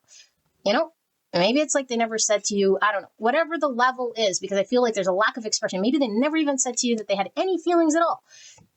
It's like, okay, fine, you were right. It's like, okay, so what? Like, you're leaps and bounds. You're not wanting them to just be like, okay, so you're right. You're wanting it to go from an ace of cups to a something. And so now they're sitting here with, I don't know, their own wee-wee in their hands, saying, but if I come and I do the thing I was preventing and not doing, it was uncomfortable, and now I show them that I'm willing to face it, get out of my comfort zone, and say the little crack, now you're going to maybe not respond the way I want, and then what? And then we can't, I can't come hang your paintings and put up your mirror and fix your gate and hang out with you. It's just going to fall apart and we can't build a thing. It's like, do you know what I'm saying? I don't know. It's like they want to see where you're at. And are you still as committed to this relationship or this connection? Are you still available and single? So some of them are wondering, like, are you still single? Have you already started over with them? Are you having a whole new, like, I'm no longer available to you. Like, I'm not available. I don't want to be available. Even if your little crack here comes online, it's like, so what? Like, so they want to see and they want to gauge, but not at their own expense. But they know that they have to show their hand in order to see the truth of where you're at. But it's a catch-22 for them, because they feel, well, I got to do the thing I don't want to do to see the truth of what they want to see, because what they truly just want to see is, are you still Six of Cups in reverse? Are you still feeling a connection? Are you still available to have me come over to make you some spaghetti? But don't ask me how I feel. Don't. Because why? Because I feel a loss, because I feel I'm going to miss out on you and you're already moving on. And I fear this whole thing. Yeah, that's exactly what it is here. So I don't know if we're do another round, but I feel like we might need just one more. Maybe not as many cards, but anything else that I'm missing here? Anything else that I'm missing here about this person? Let's get a card for this quick start, because what I feel is this person's all of a sudden with that Ace of Wands and with all that distraction energy, all of a sudden they're going to be like, it's like, oh, I gotta reach out. So I think it's going to be like an instant love you, or I don't know, fart in the wind. That's what it is. Okay. And I don't think you're expecting it, but it's like, okay, could it spark up anything? And they're wondering, could it spark up? Could it get to me being at your house, making your spaghetti just from this one little thing? It's like, no, you're not putting anything on the line, really, but they think they're putting the whole thing on the line here. Let's see. What's with this quick start? Seven of Swords in reverse. Exactly. So it could just be, I'm going to say I'm sorry, or like the truth is going to be revealed to you. But to what capacity? It's like, you always knew I had feelings. You're right. Like I said, but still surface. So then what? I think you want, okay, and then. But maybe for some of you guys, that's enough, just an acknowledgement or something. It's like an acknowledgement of something, or finally they think they got to do the thing, and then you guys are good. It's like, and then I never got to do it again. Or that's where that's where it ignites this thing, and we could just move on like nothing happened. Okay, and so they might just give you a sorry out of nowhere. But I do feel that there's a seeing of how they've been dishonest with their emotions here. So let's see, Spirit, what else do we need to know? Anything else to close out this reading that pile number 2 needs to know? Clear and concise message for the greatest and highest good of pile number 2. 8 of Cups. Locking away. I think the 2. Eight of Wands in reverse, stop talking. The Lovers in reverse. And the Empress, there you are. And the Two of Cups in reverse. This person's biggest driver right now, for a lot of you guys, especially if you're not talking to this person, okay, but even if you are, even if you're talk to them every day, it doesn't matter so much, okay? Their biggest fear is that you can sense intuitively all your ducks are in a row. They know your ducks are in the row. And this could be a projection of fear, okay? But I think that they probably, if they are tied to you that much of a soul bond, or if you've told them this, maybe some of you guys outright told them, what they sense strongly is you don't need them. You no longer want to deal with this connection. You're moving on. You don't need them. You walked away emotionally, okay? Regardless if you show up or don't show up. Okay, so emotionally, you're no longer invested. Even if there's a soul tie, even if there's a spiritual tie, even if you talk to them every day, even whatever, it doesn't matter. Okay, they're like, she is, and I say she because she's coming up Empress. If you have problems with that, then see you later. Okay, I'm talking to you know who you are with the problems. So anyway, the Empress is Taurus, Libra, and so she is going to move away because she doesn't need to put up with my BS. And they're absolutely right. She no longer wants to move forward with me. And when she's in this energy, I no longer can explore her the way I want. Hierophant energy. Okay, because you'd say, well, if they wanted to explore it, then they would just come and explore it. It's like, yeah, they want to explore it, but they want to explore it in the page. They want to explore it with the putting up the pictures and the only the things I'm capable of doing. Okay, they think they're only capable of certain things. But this is a big fat lie. It's like, no, you're not only capable of it. You haven't done the work to release the pains, to absolutely see the depth of your emotions and truth. You got to see what's there. Okay, because there's more here that you guys can explore here. They know that there's a destined, with all of the Six of Cups we keep seeing, and this Lovers, there's a destined path that can only be experienced, and you can only move forward in this destined path when there's truth, when there's clarity, when there's certainty, and everything comes online. Spiritual, emotional, physical, practical, everything. That's how we make a Four of Wands. We can't only be in one dimension, a spiritual dimension, and then it's okay, or like a physical dimension, but our emotions are offline. That's not going to work.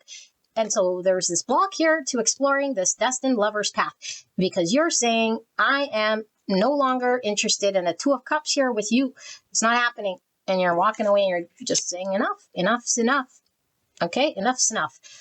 So yeah, Gemini, both of these are communication cards. Okay, just because Mercury here and this Eight of Wands is about communication, but I feel like, I don't know, they're scared you're going to stop talking to them or block them out of their life or never talk to them again. And it's like, oh, you're never going to talk to me again in the same way or have the same emotional feels for me, you know? And they don't want you to get away, but that's not a reason to come around, you know, or to say sorry. It really isn't. And so this person just needs to explore themselves deeper and really see the truth of their subconscious, their fears, and why they're incapable of connecting to their own deep emotions, because they have deep emotions here. Let's read this Moon and Venus just to see, because I do feel like this might give us something. But yeah, it's all about working with the divine, with this 12, okay, the Hangman, working with the divine so that they could gain a broader, more conscious understanding of feelings and emotions, okay, from what they do understand. So they could pivot, so they can engage with their emotions differently. But let's see. So it says, conjunct sextile trine in primitive. You smother other people with your relentless need to express affection. Adaptive, your expressional emotional grace provides a safe space where others can know how much they are loved. Evolving. People look up to you as a paragon of beauty and compassion. You personify vulnerability and balance. Okay, and then we have in conjunct opposition square primitive. You feel trapped in relationships and you often mistreat the people you love when you feel irritated by them. Adaptive, you recognize the creative tension between what you need and what you love and address it thoughtfully. Evolving, you create beauty and harmony from a tempest of your emotions. Love becomes a way for you to exercise your emotional creativity. So what I'm getting is that this person had a block to expressing emotions, and I feel like you were open, you were the open flow of emotions, and this person could not meet you. at your level physically and express it and show it with the Ace of Swords in reverse. Okay, so you might have been emotionally burnt out. It's like this Eight of Cups means someone going around filling up everyone else's cups and they get burnt out. Okay, so they go in search of their 9 cups because it's like, I can't stay here filling everyone else's cups. And so you might have been an over emotional investor here, keeping this person's emotions going, you know, but that's for them to do. And look, she's holding on to this hourglass, which is all about divine timing, I feel like. And here she's looking back. And so maybe it's like you waited, you were waiting, you were looking back for some time. And now here she's like, no, like, look at her. She ain't even looking back at all. She's like, she's in her power. And her head's tilted up to the divine. Again, that high priestess energy. She's being guided by her intuition. She's like, my intuition is what guides me now. No longer anything else but my intuition. And now it's pulling me in chariot direction. That's it. And it's telling me that this connection is not it. And maybe I was waiting at one time. Maybe I thought it was divine at one time. Now it don't even matter if it's divine, because the divine is telling me to move forward. The divine is pulling me forward. The divine is saying it ain't this, because if it ain't this, you know, if it's not happening here, then I can't get stuck here. So she's being rescued. So this ties really well with yesterday's painting, okay, with that reading about you versus them. This person's being rescued by the divine to move, empowered to move. Not be stuck here waiting on some sort of soul tie here, filling someone else's cup, you know, being dry, bare bones, while someone's being like withholding. Okay, so this is your reading, pile number 2. I hope this helped you, and I'll see you at the next one. Bye-bye. Pile number 3. You guys picked the purple tarot cards pack. Let's take a look at the person on your mind and how this person is thinking and feeling about you right here, right now. So if it comes reversed, it will sound a lot like your feelings and thoughts. You can go check out another pile. If that's the case, your person could be in another pile. Okay, so a clear and concise message for the greatest and highest good of pile number 3. Spirit, please protect me and the viewer and this connection as I channel this message for the greatest and highest good of this connection. And pile number 3. Thank you so much, pile 3, for allowing me to tap into your energy, the energy around you at this time. I'm so blessed to be here doing your reading today. Clear and concise message for the greatest and highest good. How is pile number 3's person on their mind, feeling and thinking about them at this time? Clear and concise message for the greatest and highest good. How is pile number 3's person feeling and thinking about them at this time? Okay, let's pull some oracles.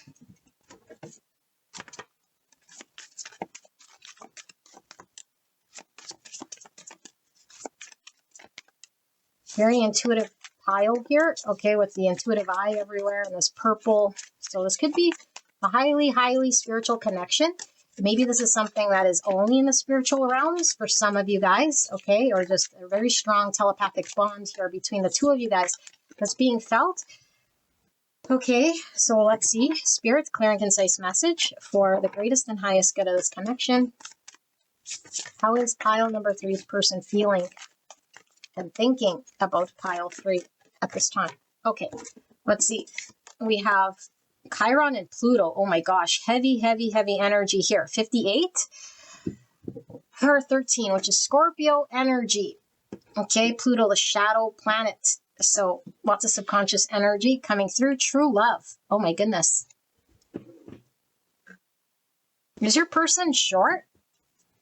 Not that there's anything wrong with it. I just feel like your person might be short here for some of you guys. Or shorter than you. Maybe you're really tall. Here's the Hermit, Virgo energy. And we have hurt. All right. I don't know. I'm just going to cover up the cleavage. I don't know why they need to put so much cleavage. Okay, and then the Star, Aquarius energy. So 2 major arcanas. King of Cups in reverse. Cancer, Scorpio, Pisces. And the Fool, another major arcana, Aquarius energy. And then the High Priestess in reverse. Remember I said the highly spiritual connection here. Wow, major, major, major, major. Crazy, intense. Okay, so Pisces coming through quite strong here. All right. And then we have the Six of Cups. Six of Cups showing up in every reading so far. Okay, so soul connection that runs very deep. It could be a past life connection here with this Six of Cups. Okay, let's keep going. And then we have the Nine of Wands. And we have the Nine of Pentacles. So nines are all about fruition, completion, fulfillment, wisdom, closure. Okay, and then we have the Queen of Cups to the King of Cups, and they're both in reverse. Wow, Cancer, Scorpio, Pisces, lots of water here. Both you and your person could be water signs, or like I say, very connected in the spiritual realms. I'm also feeling Leo from the sun. Yes, and also this like enlightened energy. So let's see. And then Six of Pentacles in reverse, two sixes. 66 is a master number. Service is a source of joy, in which one pours from an overflowing cup, not martyrdom. And then we have at the bottom of the deck, oh man, Three Swords, and under that Seven of Cups in reverse. Okay, let me channel this, okay?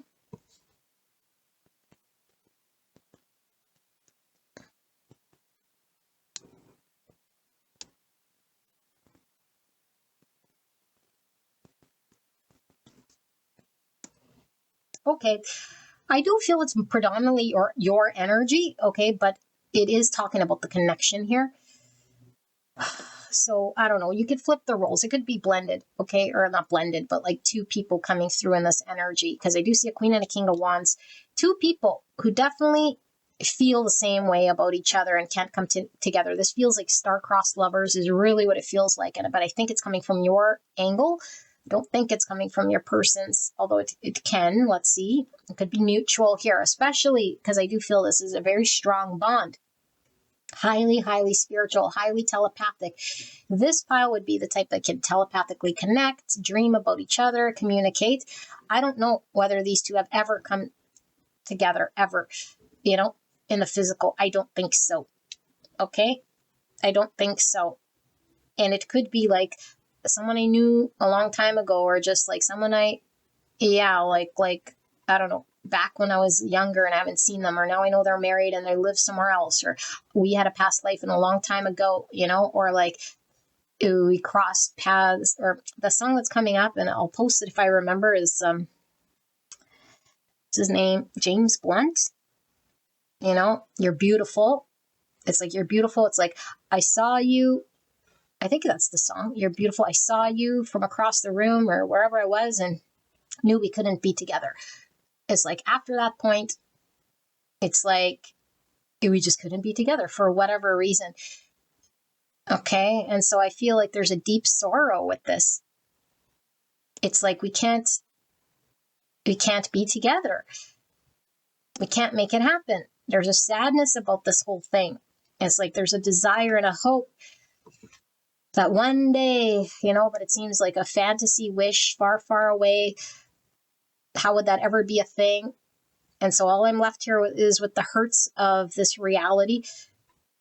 And the reality is setting in that it can't be a thing, although it was real and what I felt was real.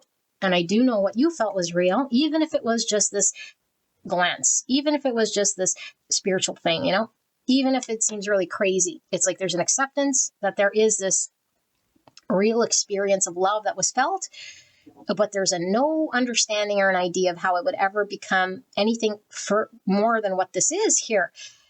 And so I feel like your energy is coming through as somebody here who's like trying to start, it's not even start, it's just move on in a way, but not like, that's not even the right word so much as it is, how do I move on and just continue with my life? That's what it is.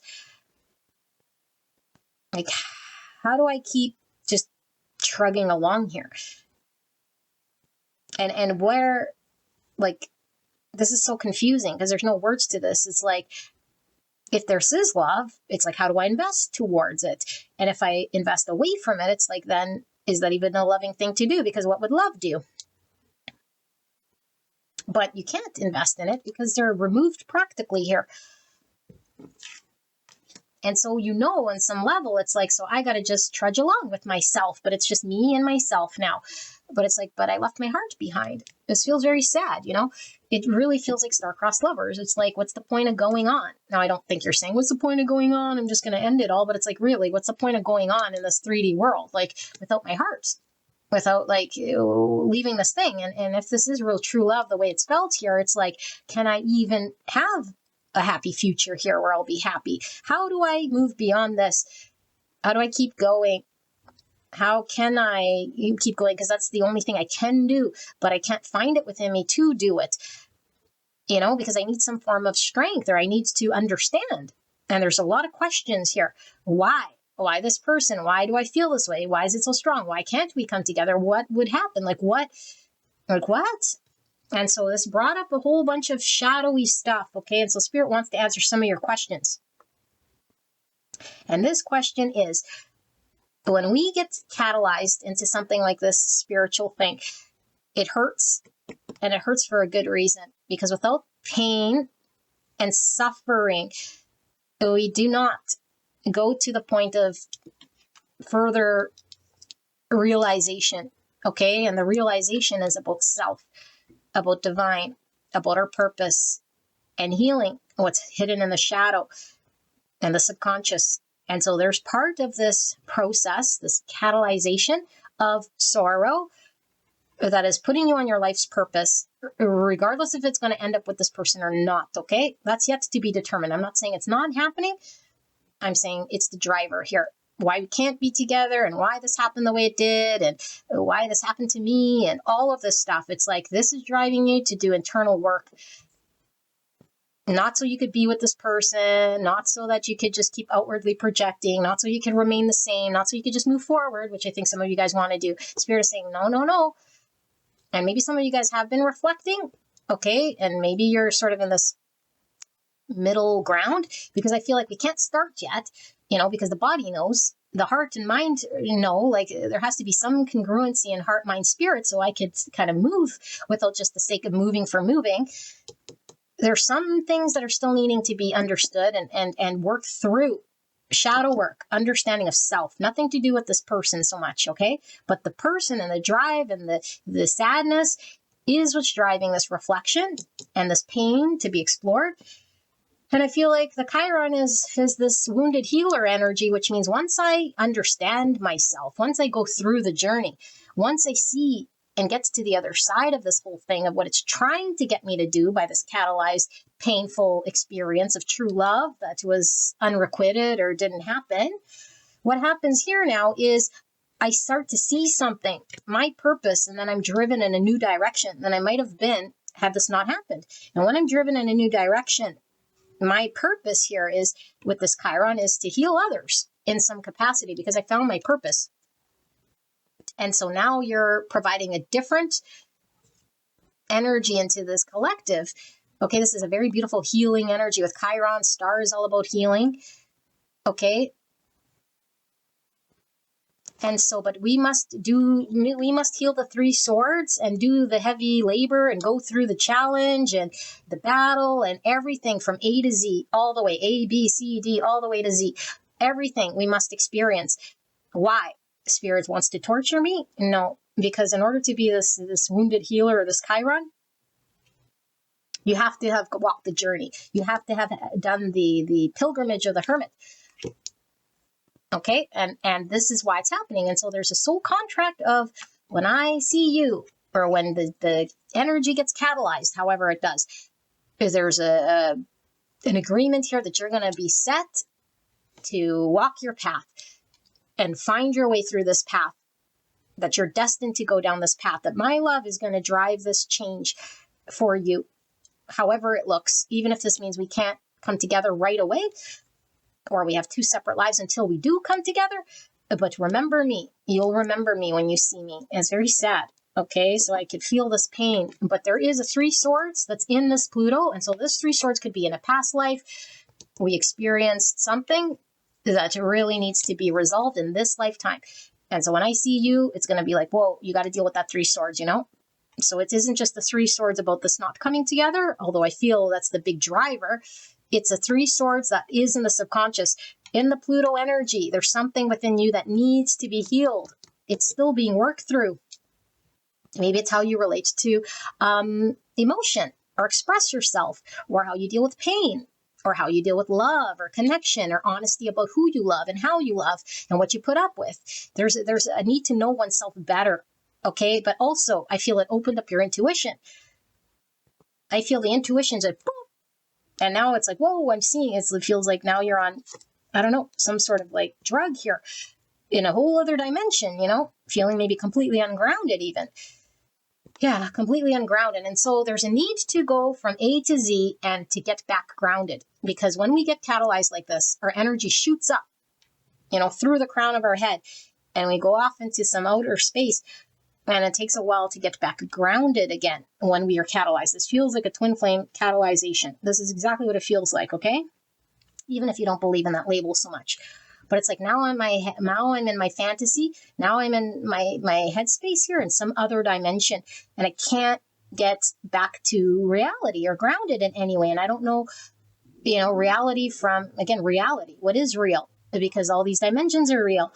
And so I feel like the spiritual is blending into the physical, and there's a lot going on here like this. Okay. And so you're very spiritual. You're somewhere in the ethers, having to get grounded, having to bring yourself back and sort through something, because I feel like there's something you're needing to sort through. That is the reason why you've been brought together. And once you sort through this, things will become more clear. Things will become very much more clear, but there's a need to, I think it's maybe emancipate yourself. I just heard maybe there's a way that you engage in relationship or dependent on others, or maybe find your own confidence, like living your life in a way that it doesn't really rely on anyone, or maybe your own confidence in building your own sense of security, stability, or confident self, maybe in your emotions or how you support yourself. And through a way that's meant for you, like that you're destined to experience. Maybe you're not meant to, have a certain type of job or a certain type of relationship or a certain thing. And maybe you were coasting, or maybe you settled, or maybe you thought it was for you. And it's like, no, it's not. And this person's came to tell you, no, it's not. Shake you up, wake you up. You got to invest now differently, because your purpose now is calling to you, and you can't unsee this. No matter how painful. And so I feel like maybe you had to make painful decisions. And maybe there's painful realizations here that's like, whoa, I got to change something here or do something here, But I feel like you can drift off into some sort of la-la land. This could be someone who sees a lot of synchronicities, signs, symbols, dreams. It's very intense here, So you might want to get some obsidian. In fact, well, my obsidian stone is not here, but let's just see some sort of stones maybe for some of you guys, or healing messages. Okay. Yeah, because I'm called to do this, but anything that gets you grounded. Okay. Don't it's great to tap into the spiritual realms, but you could get lost here if you don't bring it back to some sort of grounding. And I think this is what your next level or next stage is here in this journey. Don't stay in the la-la land. Don't get pulled into this whole thing, even though it feels very emotionally driven, and it has to get you to move. But your movement has to be about self, has to be about your 9 pentacle, which is here in the 3D. It's not in the ethers. It's not about making this twin flame a reality. It's not going to happen until you learn the thing. Okay? And heal the thing. So let's see. Spirit 4, pile number 2. Anything else? Anything else here that can come through with these crystals or stones in regards to healing? I do feel that. And I am going to do another round and just see if we can see the flip person, okay? Just to see. But let's start. You guys got quite a few. So I'll put the crystals out so you guys can take a snapshot of what they look like. Okay, after. So we have Sunstone, leadership, confidence, and freedom. That's this 9 pentacle. Okay, Sunstone shines bright, igniting willpower. Underneath a sun's rays, a stone of leadership. Sunstone gives you the courage to step out of your own and dare to make a difference. Exactly what I was saying. You have some purpose and destined thing this person is bringing to your awareness, okay? So radiating warmth and vitality, Sunstone brings confidence to the beholder and is known to bring good luck. Fortuitous in nature, Sunstone brings out your natural talents, allowing you to shine like the star you are. That's so beautiful. Sunstone helps fulfill karmic contracts. What did I say? I come here to remind you what you're meant to do, your purpose. Whether I'm here, not here, you have a purpose, okay? Beautiful star. And it could be stardom. Okay, some talent you have here. So alleviating pressure around a sense of purpose or fulfillment. Abundance will flow once you nurture your gifts. Leo, Libra, Sun. Exactly what I said. Okay, cat's eye. Interesting. The cat's eye and the obsidian I took to my bedroom. Okay, just interesting because those are the only two stones I took. And now that I'm here, I'm looking for my cat's eye and my obsidian, and it's gone. Okay, so the cat's eye, it says agility, intuition, remember all this purple, and protection. So evoking the bright eyes of a cat. Cat's eye is used as a talisman to ward off and protect against an evil or unseen danger coming your way. It increases agility, allowing you to fly beneath the radar of your enemies and progress ahead of your competitors. Cat's eye enhances night vision, giving you the ability to see through the shadows in a higher definition and access heightened levels of intuition. By opening the crown chakra, oh my goodness, getting goosebumps, cat's eye is regenerative, helping you to regain what was once lost. Leo and Venus. Okay, so getting a lot here. I'm going to flip it this way so you can take a look at what the crystal looks like. And you can even focus on keep it paused on the screen and pick up the energy here of these stones that I'm going to leave for you, okay? But you're not in danger, okay? When it's talking about the protection, I feel like there isn't a need for you to step outside of your comfort zone, okay? To see your own beauty. There might be imposter syndrome or a lack of confidence in your own ability to perform. There's something great about you that's being revealed and will unfold for you. But I think when your crown chakra opened and all of this intuition and all of these realms came out, it's overwhelming, you know? So you might have thought we were being spiritually attacked or something like this. It's like, no, you're not attacked. But yes, there's a need to get grounded. And yes, there's a greater purpose. And yes, you're in this higher dimension of accessibility so that you can be able to work with this energy, okay? But I feel like your field might have a lot of competitors. So you might have to, you don't have to do anything, but develop this sense of confidence so that you don't say, oh, well, I'm not good enough or strong enough or smart enough, and then you just fold, you know? Maybe that's been your MO. It's like, no, there's beauty in you. You can run with the best of them. Okay, so there's the cat's eye. And then we have citrine spirit quartz. Intentional self-awareness and discernment, a centered and empowered stone. Again, empowerment, okay? Maybe you felt, again, like I said, there was a sense of emancipation or a need to get emancipated from something. So maybe you're oppressed right now. Maybe you're in a situation that doesn't allow you to speak your truth. Okay, so citrine spirit quartz asks that you take command over your life. By having clear intentions, you can begin to lead from a grounded and assertive place, giving you the results that complement your needs. Citrine spirit quartz enhances your sense of self-awareness, dissolving comprehension and self-doubt to clear the way for more confidence in your daily life, no matter what material things you may or may not possess. It is highly focused. An excellent stone for planning and goals. All signs, sun, moon, masculine and feminine. Okay, so this is your masculine and your feminine, your ability to find balance within the two. When do I step forward? When do I lean into empowerment and confidence and take action and I don't get bouts of fear? Maybe you're too much in your feminine, withholding or reserved or not wanting to rock the boat. Okay, maybe you're very compassionate in a way here that allowed there to be love, but it wasn't directed in any sort of way here. So I feel like there's a need to get balanced, okay, in your energy. Okay, so obsidian, you guys, I couldn't make this stuff up. Honey, the tarot reader's freaking me out again. Obsidian, so it's a shadows, mirror, and amphorus. So a dark and mysterious crystal, obsidian reaches into the depths of our shadows, shedding light on what needs to be healed in order to move forward. Obsidian serves as a mirror, revealing our deepest truths. Obsidian's crystalline structure is amphorous, moving beyond conventional time to dip into the past, present, and future, and wielding great power to clear any obstacles. Use obsidian as a shield against psychic attacks and to ground your base chakra back to planet Earth. Yeah, back to planet Earth. So I just heard Earth to planet 3. Okay, Sagittarius, Saturn. But what I'm really getting, it's to get grounded. You're too much in this la la land, and you can't help it, but the La La Land was cracked open here for you to come back to earth, for you to get grounded. Now this spiritual attack came through in my verbiage over here, because I do feel you feel attacked, because it's like, who wants to be in these other dimensions just floating around? You're safe, you're protected, don't worry. Okay, now does this mean evil entities don't exist? There is negative polarity.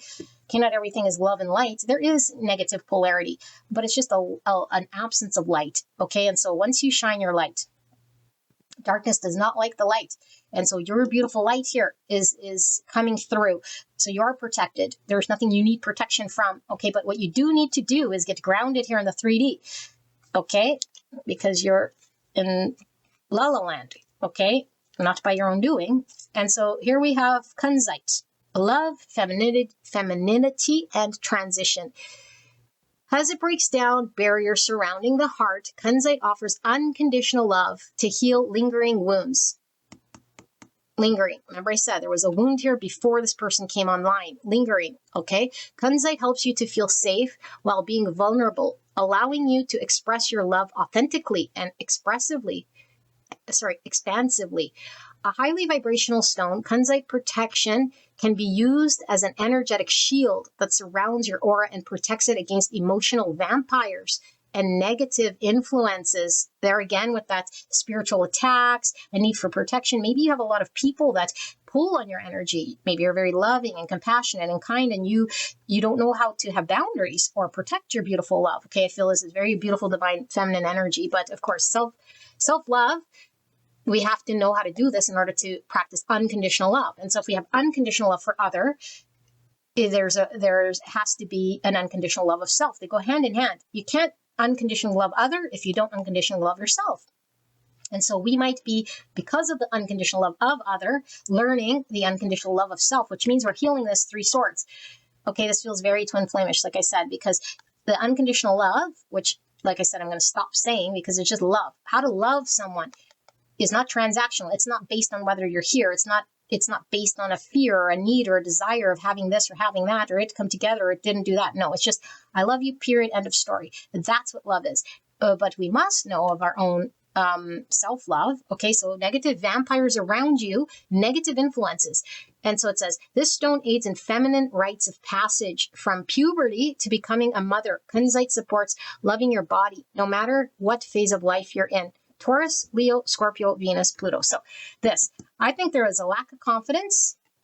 Okay, you might even be shy, or you might even feel like you can't compete, or you might feel, I don't know, there's something about you not feeling empowered in your masculine, your feminine. Maybe you just feel uncomfortable, So this is these stones. I'll pause it, I'll pause it. You pause it. Okay, and then I'm going to read your person. So let's just do a quick, okay, because I don't want to spend too much time on this pile so much doing the opposite, but we will ask about the other person, okay, which I do feel could definitely be the King of Cups, the Queen of Cups, but it doesn't have to be just a flip, okay? This could be both of you guys, okay, mirrored, because it was talking about mirroring with obsidian. So it could be this person also was triggered to their life purpose, and to move away from vampires. In fact, I'm feeling it's mirrored. I'm feeling it's not just you. I feel like this person might have a false sense of confidence, okay, or they might have some sort of form of vampires on their nine of Pentacles, or be feeling like attacked. Okay, but let's just ask. Spirits, the flip person, what is the flip person feeling and thinking? If I missed anything here. 6 of Pentacles in reverse. So again, like I said, it's mirrored because, well, for one, 6 Pentacles, 3 on one side, 3 on the other side. It's like, what are we investing in this 3D world? You guys would have continued down the same paths, giving to the same things, people taking from you. Maybe you're over givers. Maybe this person has been having to give, and you're like in a position maybe where you can't give in a way that you want, where you feel confident, because maybe you've been dependent on, I don't know, like this could be like we're on the flip side of being always the one that has to give, or being on the side that we have to keep depending on something else to provide for us, So there's an imbalance here. But let's see. Yeah, strength in reverse, Leo energy. And the ego must die in order for us to tap into unconditional love. Okay, Leo, like I said, Three of Wands in reverse. What's the other person feeling here? Tower in reverse. What's the other person feeling and thinking here? The Lovers, Gemini energy. And the Queen of Swords in reverse. And the bottom of the deck is the Devil, 2 swords. Okay, just give me a second. Those are the vampires. The stuckness. Essentially, it's mirrored, okay? What is the saying? Both you and this person would be in devilly situations in your world. Devilly just means destructive, held back, chained by whatever habitual patterns. This could be life patterns. It might have been a pattern that just established in this lifetime that's unhealthy, that holds you back. What does it hold you back from? It keeps you stagnant. It keeps you stuck, playing small, you know, in the world that I know. Maybe it's a big fish, small pond, whatever it is. It's a lack of confidence to move in a new direction because I can't, I won't, or whatever. And so there is unhealthy way of dealing with our world right now where we can't give to that in which is going to benefit us, where we're in flow state, where we provide to the collective and the universe aligned with our purpose and it gives back to us. That is karmic justice. When we're blocked here, living someone else's life, okay, like in our body, but doing some other agenda, we haven't learned who we truly are. And this is dissolving the false self, okay? Your structure as you know it in the 3D world. You're not meant to do whatever you're doing there, okay? But it's going to take courage to walk away or to admit truths or to have an ego death or to be reborn and admit what's my destined purpose. There's a choice on the table. There always is. To choose the path of your purpose requires confidence and strength. And you could sit there cowardly. You could sit there not letting the tower fall, doing the same job, the same relationship, the same thing, playing small, lack of confidence, giving to that world, or you can move forward towards a new direction. This is what you're learning, and I don't think you learned it, and I think your person is learning the exact same thing. It's clarity in regards to who you are, what you're meant here to do, what your purpose is, the power you have, the clarity to make action and decisions, to break free and cut the devils in your world. So you're not sitting there feeling stuck, feeling helpless, feeling like, I don't know which way to move. I'm not growing. I'm doing circles. I'm feeling disempowered. I don't have it in me. I got to do. No. Same with your person, okay? And you could flip the script because it's mirrored. It could just mean they're devil. Like they're stuck in a devil way of engaging in their world. And it's going to take courage for them to break that cord, whatever that looks like. Doesn't mean that they're like, oh, I don't want to do this, or I don't know. It could be that they're whatever their pattern is. Okay, it has to be healed and looked at too because it's imbalance. It could be people take from them, you know, or they're just like, I don't know, disempowered in their own world. Okay, and so the next step is, what is the path? What is the destined purpose? Where can we explore and have the confidence to explore this and have the clarity and the understanding through it, wisdom through this journey. So this journey is all about wisdom to know a clear, honest direction in my life, regardless of this person. This is what this purpose is. Okay, so Capricorn, Gemini, Libra, Aquarius, Gemini, and Leo. Okay, beautiful angels, this is your reading. I'll see you at the next one. Bye-bye. Hello, pile number 4, Modern Witch Tarot. Let's take a look at the person on your mind, their feelings and their thoughts right here, right now, towards you and this connection. All right, so clear and concise message for the greatest and highest good of pile 4. Now, pile 4, this message can come reverse, meaning it's your own feelings and thoughts. If it is, then go check out another pile, okay? If it's not who you want to hear about, you can go check out another pile. So, clear and concise message for the greatest and highest good of this connection, Spirit. How is pile number 4's person on pile 4's mind feeling and thinking about pile 4 at this time? Clear and concise message. Please protect me and the viewer as I channel this message for the greatest and highest good of this connection. Thank you so much, pile 4, for allowing me to tap into your energy, the energy around you at this time. I'm so blessed to be here doing your reading. Pile, I just heard second guessing. I don't know, some analysis paralysis I just heard. Okay, let's see. Clear and concise message for the greatest and highest, nervous energy, like hella nervous energy. Is this person about to say something to you or about to approach you? Or you make them feel nervous here, or they're up in their head? I'm getting a lot of energy. Wow.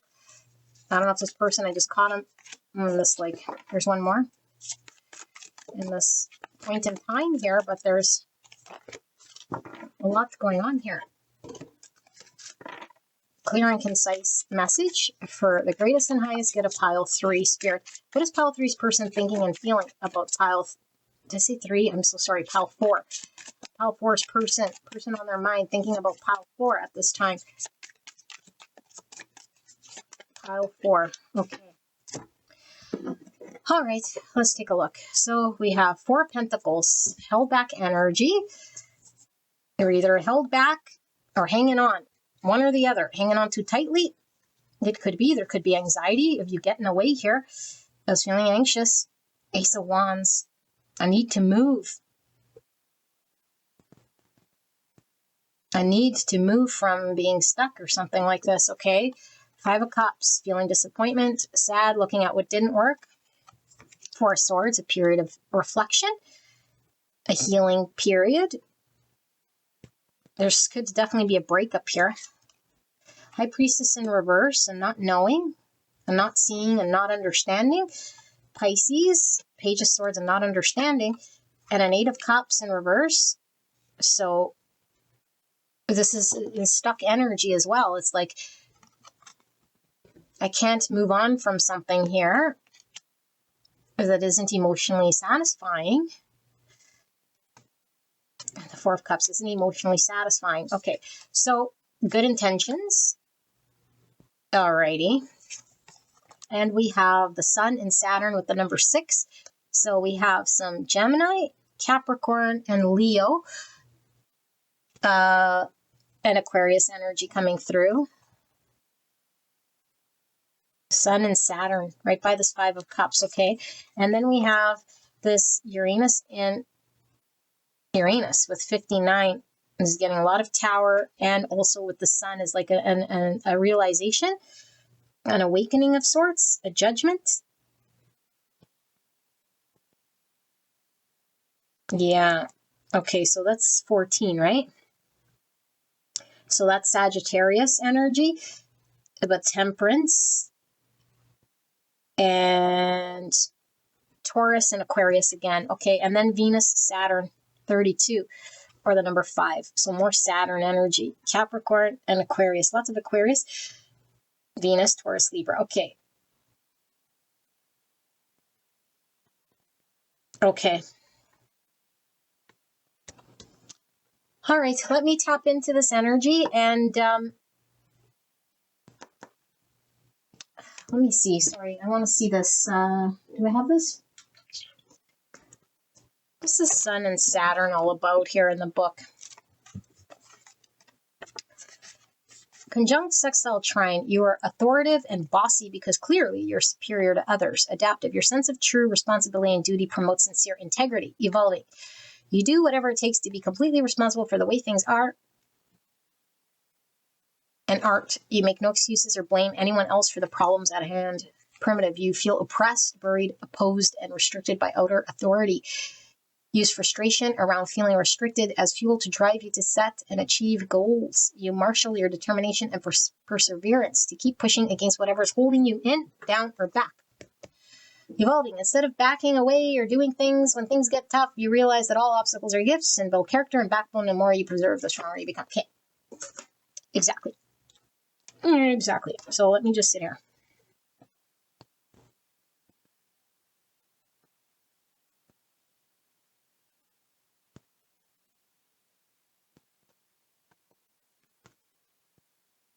Queen of Swords. Gemini, Libra, Aquarius. Okay, I definitely am going to need another layer because I'm so wet. This seems like you already know all this stupid stuff. Okay, I say stupid because it's not, whatever you experience from this person is, I can't move forward and I'm stuck here. Stuck here, wherever the here is. It's not emotionally satisfying for this person. So one, if you thought that they're happy and choosing to stay there because they're happy, no. So why are they stuck there in this emotionally unhappy thing? There's lots going on, okay, that we don't see here. Many reasons why someone would do this. It could be fear of moving forward. It could be a fear of the unknown. It could be I'm so used to my comfort zone that I can't do anything other than that in which I know, but something's lit a fire under their ass, and I think maybe it's you. Because I feel like you're either in your boundary or said something clearly Okay, there's been some sort of realization that they cannot stay here.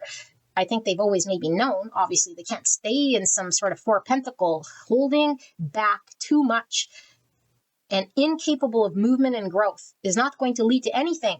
In fact, all it led to was spilt milk or an opportunity that is wasted here.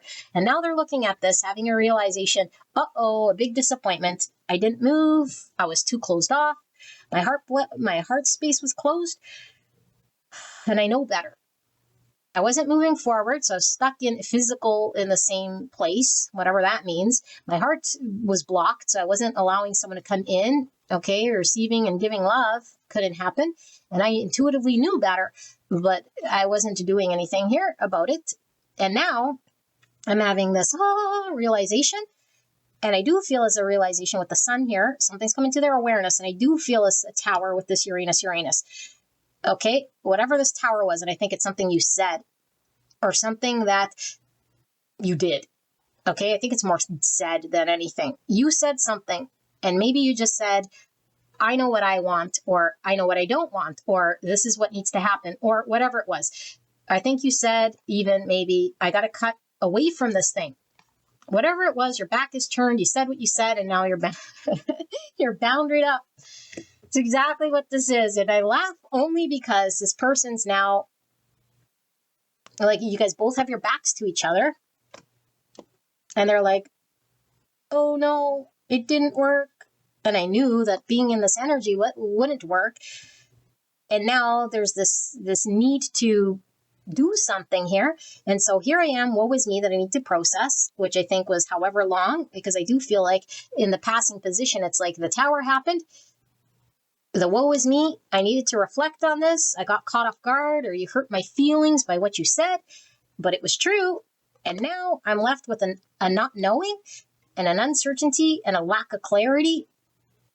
And I'm feeling as though I don't know what I'm supposed to do, but all I know is I'm still left with the thing that I was clinging on to that isn't emotionally happy, and that I didn't emotionally open up in this connection, and that maybe you're feeling rejected, but I'm certainly feeling hurt and rejected by what you said.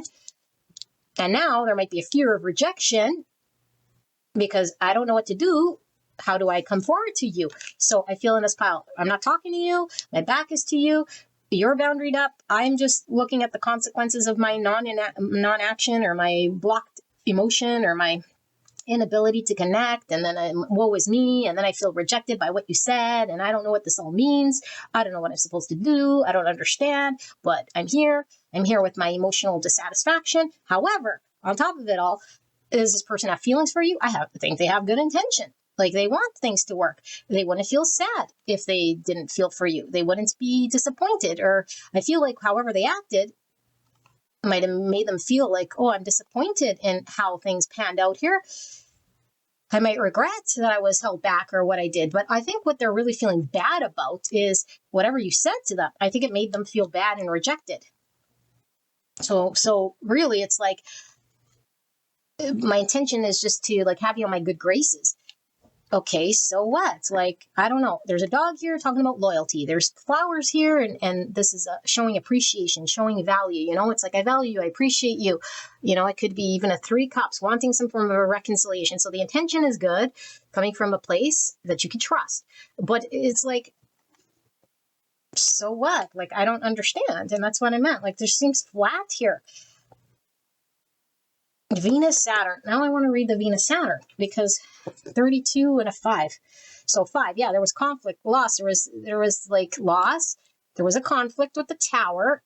Okay, are you saying something? You were conflicted, or you just said something that created the conflicts, the change that needed to happen here. Okay, 32.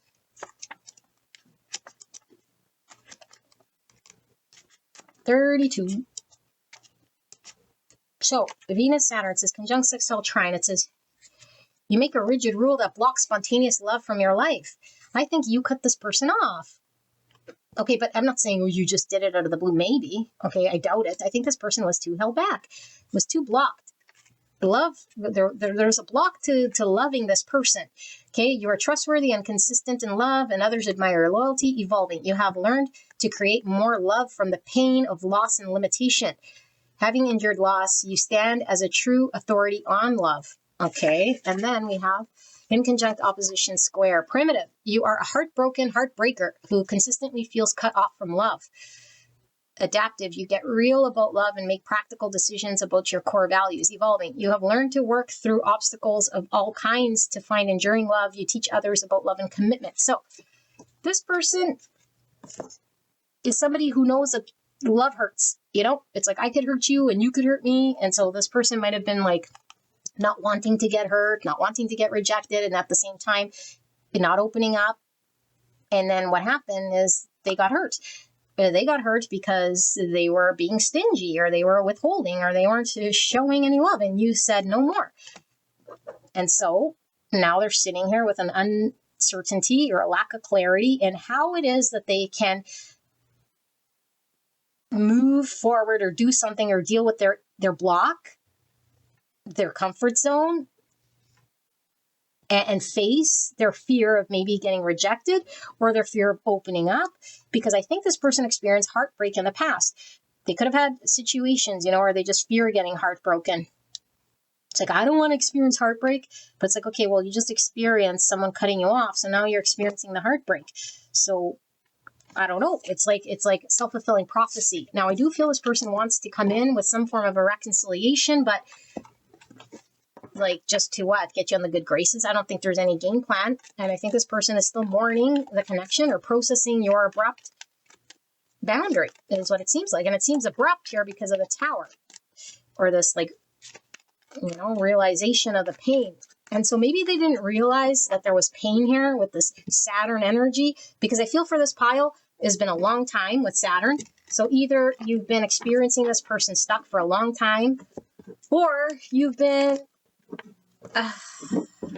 together with this person for sure for a while. This isn't a new connection. Or this person has been in this type of energy for so long that they don't know any difference with the Saturn. I've been like this since I was, I don't know, 1982. It's how I am. I don't open up. It's like, well, that's not who you are. You're just afraid to get hurt. It's how you've been acting. That doesn't make you who you are. And it also doesn't make it right. And it also doesn't allow and lead for this connection to move. So this person has dealt with the realization of they have to see the truth. The truth is there's a long-standing block to love in this person's world. And it could just simply be a fear of rejection, a fear of getting hurt. So I just keep to myself, you know, and I engage in a relationship, but I don't know. I don't do the flow. I don't do the tit for tat. I just sort of sit there in my comfort zone. Okay, those are going in a separate spot. Pile number, my goodness, this energy is very weird. Even when I started doing this thing, like look at all these cards are coming out. For pile number 4, person on their mind. How are they feeling and thinking right now? Can we dive in a little deeper in this energy to see like, what does it all mean? Cards just don't feel right. I don't know. I've got to take a deep breath. This feels so weird. I don't think I've ever felt such a weird feeling here. Look at this. What did I say, you guys? Again, Tower. Okay, 4 Pentacles. The 4 Pentacle, the stubborn ass 4 Pentacle, is the cause of the Tower. So one thing's coming through very clear, okay? If you were Queen of Swords, you have to be. You weren't a Queen of Swords in reverse, meaning a bitch. I think you were very respectful, okay? Very diplomatic. Because the Queen of Swords isn't going to say anything that's not truthful. She's very truthful, but she doesn't mince words, and she's very direct. And you said something very direct. You didn't mince words. And I do feel like that wasn't the problem. Maybe it created the Tower moment of some realization of a need to deal with a long-standing problem. Okay, well, not maybe. That is what it is. The main problem that created the Tower was the 4 Pentacle. Who had the 4 Pentacle? They had the 4 Pentacle. What is this 4 Pentacle? I can't love. I'm going to be rejected. I got to block you out. I'm too held back. I'm too held back. I'm held back. I don't trust myself to lean into it. So I'm stuck here. Keep loving me. It's like, no, the Queen of Swords is going to say, okay, stay there. Stay there then. Stay there, you know, and then, ooh, Tower. Now the Queen of Swords is mad at me. That's what it feels like. How do I make the Queen of Swords not mad at me? I don't know. 8 of Pentacles in reverse. Queen of Pentacles. Lots of Pentacles here. So Virgo, Taurus, Capricorn. Death, Scorpio. That's this Saturn energy. Something needs to die away. They need to cut something away here with this death. Something needs to massively transform. Okay, so let's see. And then the 5 Pentacle. Yeah, it's the mindset that they have of some sort of scarcity. Okay, that makes them feel held back, that makes them not able to move forward for whatever reason, or withhold. They withhold because of some understanding of lack.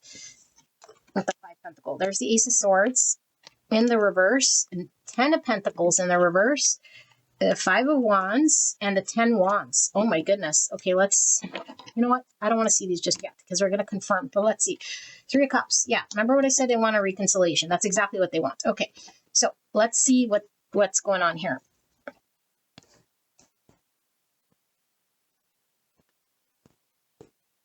Okay, this is like really snapshotty about this person, okay?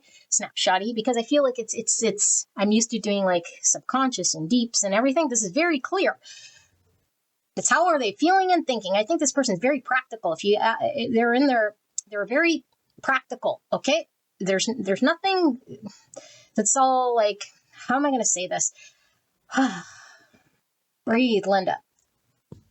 This person, okay? When they say it's black, it's black. If they say it's a duck, it's a duck. Like they're not the type of person that's like, you know, I don't know, doing word salad so much, okay? And so all they're saying right now, because I think this person maybe can't perceive deep enough.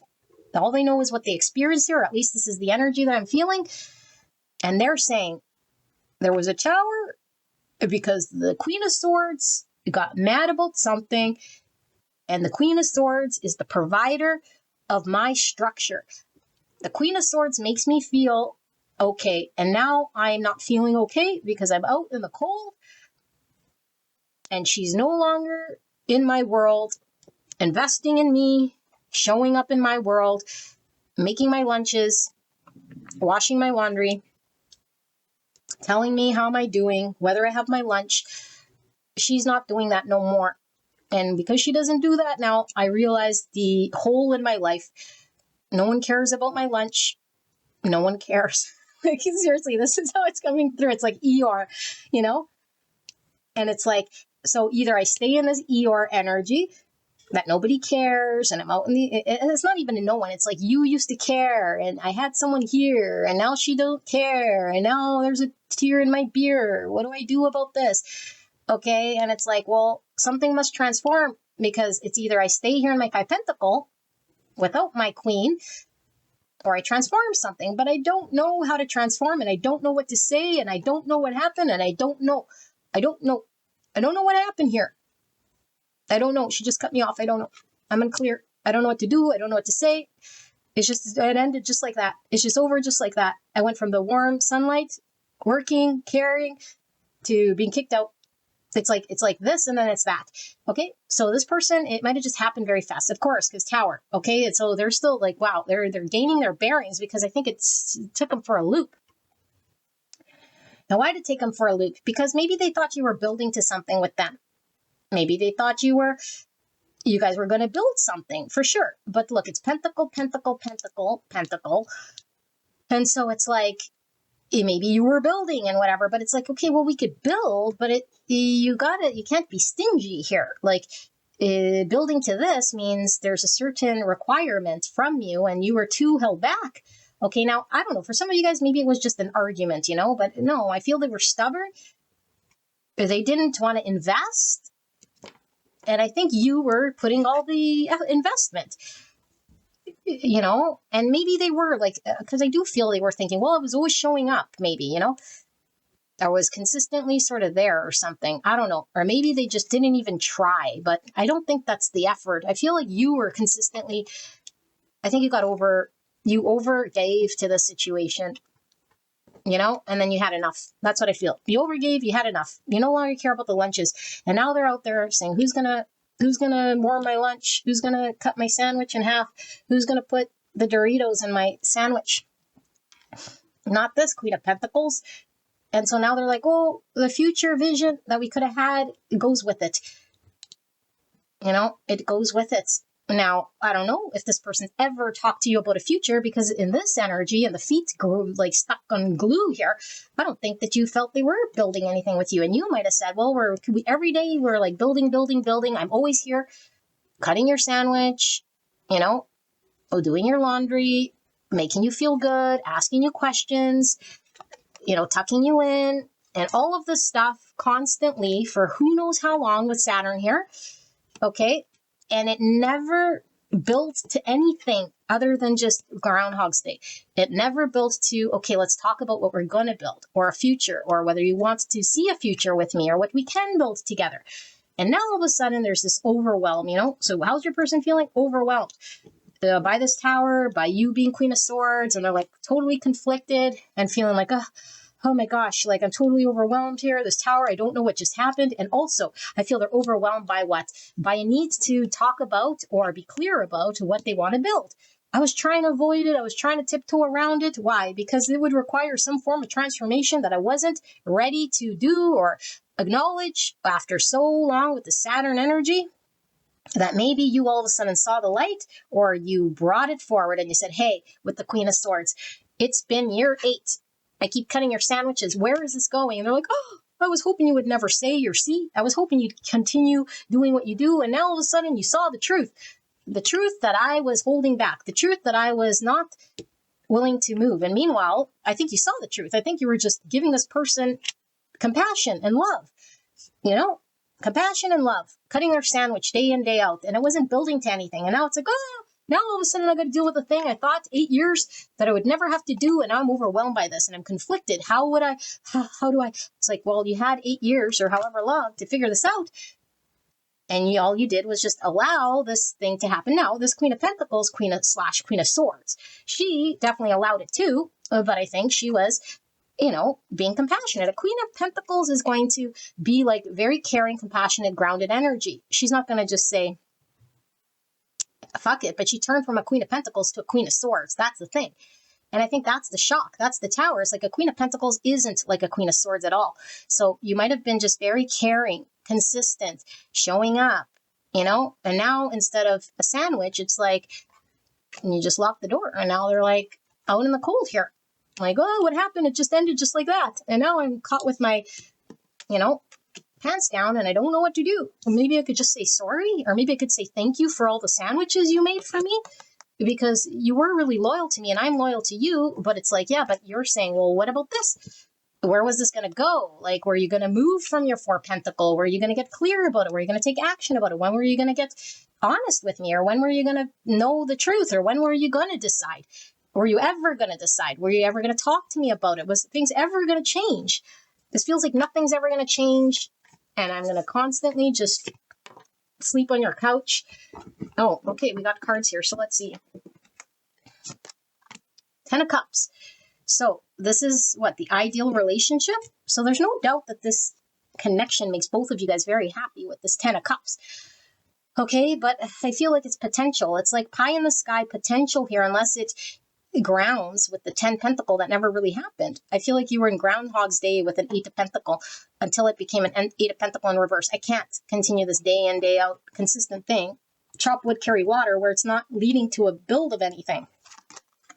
Yeah, 6 of Pentacles. Keep giving. It's like there's a hole in the bucket, dear Liza. Where's going to be the commitment?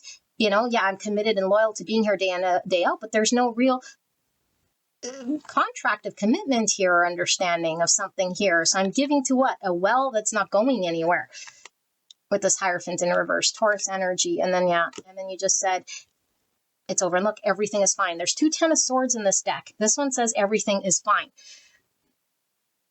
And so I think there's quite a bit coming through here, okay? I don't know how communicative you have been as this Queen of Pentacles. I feel like you might have been very compassionate, very forgiving, and a doer of just make it happen, And all of a sudden, I feel you turned to Queen of Swords when, one, this person thought everything was fine because the Tower, it surprised them. But I think you might have been acting like everything was fine. Like, I don't know. Did you ever tell this person, you're 8? It's like, I think you just had enough. And it's like, you might have just gave off the energy that you didn't have a problem, or that they didn't need to choose, or that they didn't need to be clear. And all of a sudden it's like, Well, yeah, like that's the Tower. But also maybe now you're like feeling numb, because I do feel you feel numb. It's like, yeah, it hurts, but I'll just get past it, you know? It's like this person didn't invest in me. It hurt like hell. I invested a lot of time, energy, and efforts. I made a lot of sandwiches. And now my stomach's gurgling, speaking of sandwich. And now I'm dealing with the aftermath and the repercussions of this thing. And I think you just turned over. So, oh boy, let's see. We're going to dig into this a little bit and see. Okay, so because I don't really know, then your person just feels like, what? Who? What? Like, I don't know. You know, and initially I was saying that analysis paralysis, because that Four of Swords could certainly be we're in our mind sitting there trying to, you know, like gain our bearings and put ourselves together. And she's definitely with the 10 swords there, just sort of looking at her phone. But 10 swords is like being in our mind about what happened. Like we feel hurt, you know, it's a very devastating part of 10 swords. But her just saying, well, I'm fine. And maybe it's like, I'll get over this, or I've already processed, because she's been here in her 8 of Pentacle energy for so long, disappointed by his 4 Pentacle, that I feel she's already mourned and processed this connection. Therefore, when the Tower happens, she's not feeling a Tower. She's just Queen of Swords. That's it. She cut it off, you know? And so I feel like she's already gone through the pain of the 10 swords. But I don't know. This, I say she, you, whoever, okay? But let's see. Spirit's clear and concise message. Death in the same spot. Clear and concise message for the greatest and highest good of pile number 4. How is pile 4's person feeling then? Can we dive in a little deeper? Dive in deeper to this person's feelings and thoughts right here, right now in this connection. What are they feeling then? What are they thinking? Can we dive in deeper so we can understand what is going on in this connection? So we have Aries, Leo, Sagittarius, Scorpio energy, King of Wands, Death. There's the Emperor at the bottom. There's the King of Swords in reverse. There's the 8 of Pentacles in the reverse for a second time. There's the Queen of Wands in the reverse. And then there's the 5 of Cups for a second time. Under the Emperor, we have the Fool. And under that's the Queen of Swords for the second time. Aquarius, Aries, and Gemini, Libra, Aquarius. Okay, lots of Aquarius, lots in this. Okay, an Empress in reverse. Okay. Okay. Let me see. Yeah, and Gemini, Libra, Aquarius here too. And Aries, Leo, Sagittarius here. Then the King and the Queen of Wands.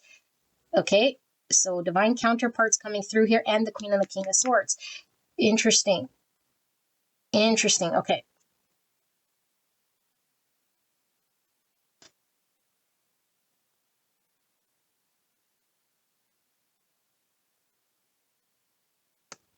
And the Emperor and the Empress. Oh my goodness, you guys.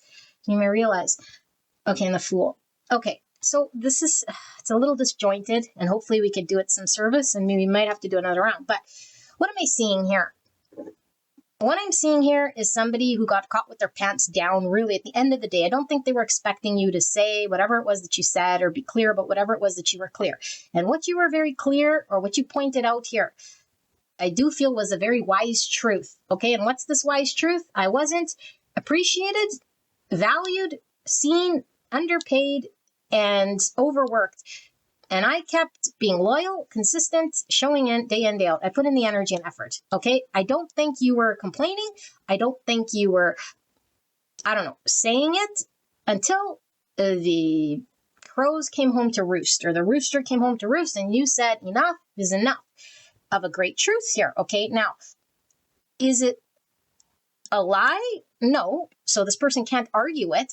However, it was all of a sudden sort of an out of the blue thing, you know? So it didn't give this person a chance, sort of, you know? Because I think that is this Queen of Swords. Okay, well, she was a Queen of Pentacles. If she would have been Queen of Swords earlier, or talked about something here, maybe there would have been a dialogue. But right now this person's like, you only told me here now, or you're saying something here now, and now I'm like having to tap into something that I don't necessarily understand.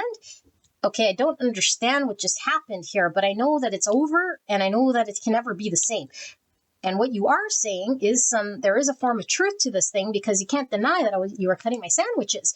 However, I never stepped up, or I was too four pentacle to value you or appreciate you. And now you're no longer doing the whatever you were doing. So your truth is now, no, I'm no longer, I don't know. You were wearing some form of a mask of sorts here, according to this person, because now it's like, no, the truth came out, or I'm going to tell you the truth. It's like, you didn't appreciate me. You didn't see me. I was there doing this. It's almost like an overgiver who just like now becomes sort of, it's not really resentful, but now is like pointing out the truth. And it's like, rightfully so. Why should you have to say, unless someone takes you for granted? And I feel like this person took you for granted. And now it's like, I see is the thing that I had, my sandwich maker, my dishwasher. Now she's like no longer around. So now I don't know what to do. I don't know what to say, and I don't know how to get her back. I just know it's not the same. And it's like, I need to build the courage and the confidence here in order to do something, because I feel I need to do something. But it's like, what do you need to do here? Because this fool is just like, would be foolish. It's just like, la, la, la, la, let me just come in as though nothing sort of happened here, just so I could reset and do Groundhog's Day again. So it could be back to the sandwich making factory. It's like, no, that's not going to work. So they're like, how do I, one, like risk like breaking out of my four pentacle to put myself out there, because this is the opposite of a four pentacle. A four pentacle is held back, too fearful, not going to take a risk. It's cautious, it's very cautious, and it doesn't want to risk. This is the opposite. It's like carefree. It's going to take a chance. It's like, in order for me to step forward, I'm going to have to get out of my four pentacle and show up in this energy. But like, that would take a lot of confidence for me to trust myself, to put myself in this position. And I'd have to be empowered to feel confident to do this. And they somehow know this is required, because they definitely don't want to be in the five pentacle and the five cup. That's for sure. But they're like, but I don't understand, or I don't know what I can say or do here, because you won't either understand me, or you're not talking to me, or we're talking two different languages, or you're of one understanding and I'm of another. Okay? It's like, you have one understanding and I don't understand it. That's what it's coming through as. Okay? And it's like, and you're, yeah, it's like, look at this. He's in reverse, she's in the upright. Okay? So you talk the truth, you're clear about something, and they don't understand and they're unclear. Here it's like King of Wands versus the Queen of Wands in the reverse. So they might have had some sort of, I don't know, like King of Wands, there's a cocky energy here, It's like they were seen. Maybe you weighed on them hand and foot. It's like, but you were not seen. You were not appreciated. It's like, maybe you gave them a lot of appreciation. Again, it's like that lack of gratitude, or at least maybe not gratitude so much as it is taking someone for granted in some way, or what they do, or how they show up here, or just completely clued out, at the effort or the energy that you're putting in here. And so there's this, they were on some sort of high ground, and you were like playing backseat to them, not being seen, and they were on the forefront. It's kind of like you were the wheel in the background that made things turn, and they thought it was all them.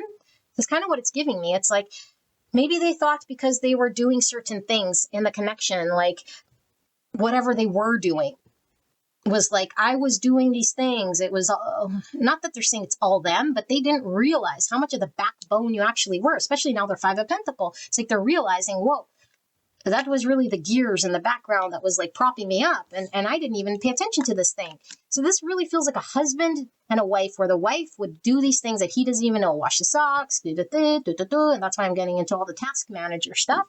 And then all of a sudden she leaves for like, a week, and he has like a stack of dishes. This is like Mr. Roper, and Mrs. Roper's like from Three's Company, for those of you guys who have no idea. And then Mrs. Roper's like gone, and all of a sudden Mr. Roper's completely, because he likes to be cool guy or tough guy, or just whatever, but he depends on her for everything.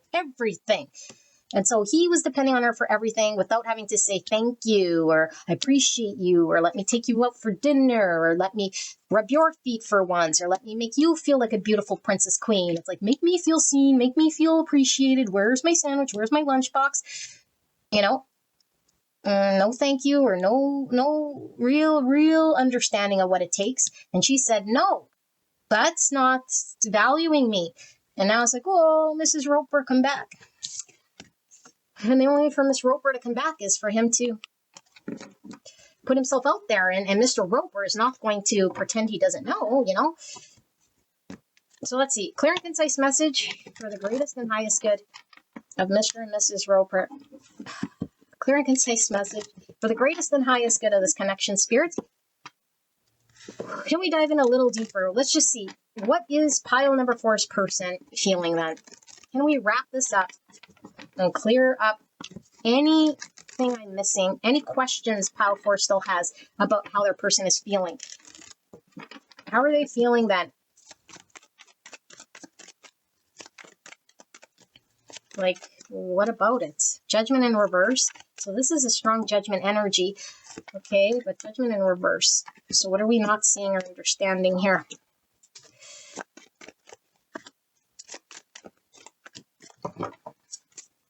Hanged 1. Okay, Pisces. So that's the hangman. Page of Swords in reverse. I don't know. I don't know what just happened. I don't understand. Okay, I don't understand. 10 of Pentacles. So there's a need to deal and be honest with the commitment and where it's going to build to. The thing they didn't want to do because they're 4 Pentacles is the thing they got to do. The thing they got to do is have a clear understanding of where's this going, what's it building to, what are you going to commit to, how are we going to build this thing, be clear, speak your truth, understand it clearly, no more of this, I don't know, uncertainty, limbo, I haven't figured it out, I have no idea, but let's just make sandwiches together. 4 Wands, commitment, marriage, what's the next steps, how are we going to ground this thing? Okay, justice, yes. So marriage. Okay, it doesn't have to be legal in so much as it is this contract of coming together would build something. Otherwise, we're just farting in the wind for no reason. There's nothing it's building to. I think karmically, there is this bringings together in order to work through, I don't know, this person's 4 Pentacle, big fear of commitment. Because this really feels like a big fear of commitment. I don't want to commit. I just want to fly by the seat of my pants, you know, but it's like, no, you can't spiritually bypass. If someone's not going to keep cutting your sandwiches without them knowing, like, you know, I mean, sure, you could be in the present moment here, but there's something they're having to resolve of a deeper understanding of what this looks like, especially with the 4 of Wands, which is my 1111. This is a soul union. Okay.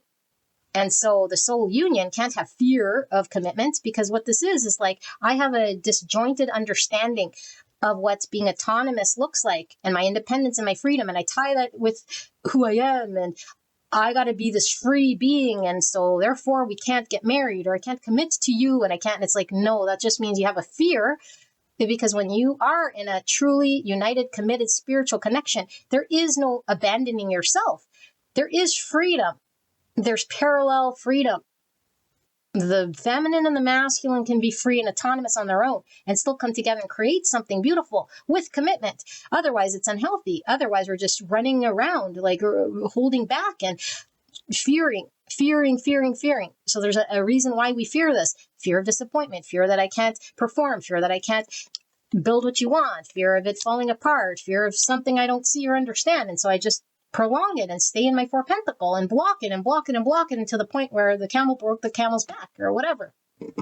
Okay, Libra energy. Sorry, this is my twin flame card. Here's the King of Swords. There's an understanding in the future position here of this King of Swords. So are they coming to this understanding? We'll see. Okay, because this is in the past and this is a lack of clarity and a lack of knowing what to do and what just happened and I'm confused and I still don't see, I still don't understand. And what is fair, you know, what is balance, what is just here? So Gemini, Libra, Aquarius, and then we have the Knight of Cups and we have the King of Wands, Aries, Leo, Sagittarius energy. So your person loves you, okay? I think you already know this, but it's one thing to love someone and just like take for granted that you're just a certain way without giving them any sort of promise of anything, or like building a foundation here that could develop something here, you know? And I feel like this person now with your tower and your communication is having to sit with the divine and having to see things from a different perspective. And this perspective is from a higher view, which is, what's my unhealthy understanding of commitment, my healthy understanding of my fears in some way. But I don't think that they would say they fear it. I think they just have to question certain things. They have to question certain things they haven't questioned before, because they don't like having you out of their life. And because karmically, I think there was something here that they were needing to see. And so this tower was very divinely orchestrated. It's divinely orchestrated for them to see something, question something, understand something about themselves. Okay, and it could have to do with their feelings, because I do feel with the Four of Pentacles, how he was guarding his heart. Okay, it's like, where is this person showing emotions? Because Mr. Roper does not. So it's like, how expressive was this person? Were they showing their emotions and their gratitude? I don't think they were. And so there's an understanding here like, oh man, I got to express how I feel. But it's still, the main issue remains that I wasn't doing it for a reason. What was the reason I was Four Pentacles anyway? Maybe I had a lack of confidence. Maybe I didn't know what showing my emotion would lead to. What would it lead to? It'd probably lead to me having to commit, or having to then be clear about where this would go or how to build. And so I just didn't emotionally express, because they go hand in hand here. And so instead of expressing love or showing emotion, I just played it cool in some way, so I wouldn't have to talk about building the 10 Pentacle or the 4 Wand. But now there's a need to understand how to express oneself and deal with one's confidence or lack of vision in regards to what would build. Because this person didn't have a vision or an understanding or a knowing of how to build a future here. I don't think they were thinking about it, or they were avoiding it. Definitely avoiding it with the Four Pentacles so they could stay in their comfort zone, or so they wouldn't have to do something, you know. But it's like, well, now I got to get a whole other perspective here, because maybe my queen will never come back. I don't know. And they're sort of confused here. They're working through this understanding, okay? But I do feel like we need just one more, and then I'm going to close this out. So thank you, Spirit, for that. Is there anything more to close this out? What do we need to know? Like, will this person do anything? It does kind of give the energy of working up the courage to, I don't know, like communicate something, you know, but the Page of Swords is still in reverse. But it's like, first I need to understand what happened, or first I need to understand my game plan with the King of Wands in reverse, or first I got to build up my confidence, or first I need to even know what the Judgment in reverse, what the truth is, before I do anything here. And so I could be in a position of like, yeah, like no contact or reflecting, or like there's some after tower moment that's happening here in which this person needs to understand a bit better. Maybe they need to understand themselves as a result of what happened, reflect enough. Okay, but final message here then. What do we need to know about pile number 4's person then? Final message. What do we need to know about their feelings and their thoughts?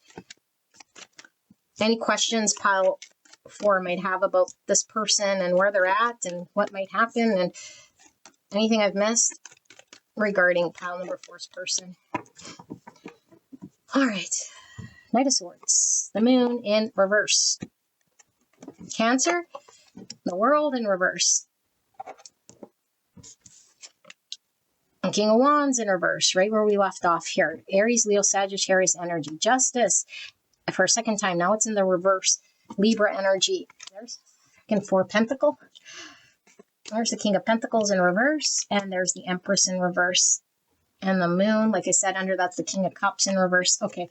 Wow. Wow. Let's see. There's lots of messages already coming through. 8 of Swords in reverse. Okay. Just give me some time here, because I want to really marinate in this energy. Not really, but kind of.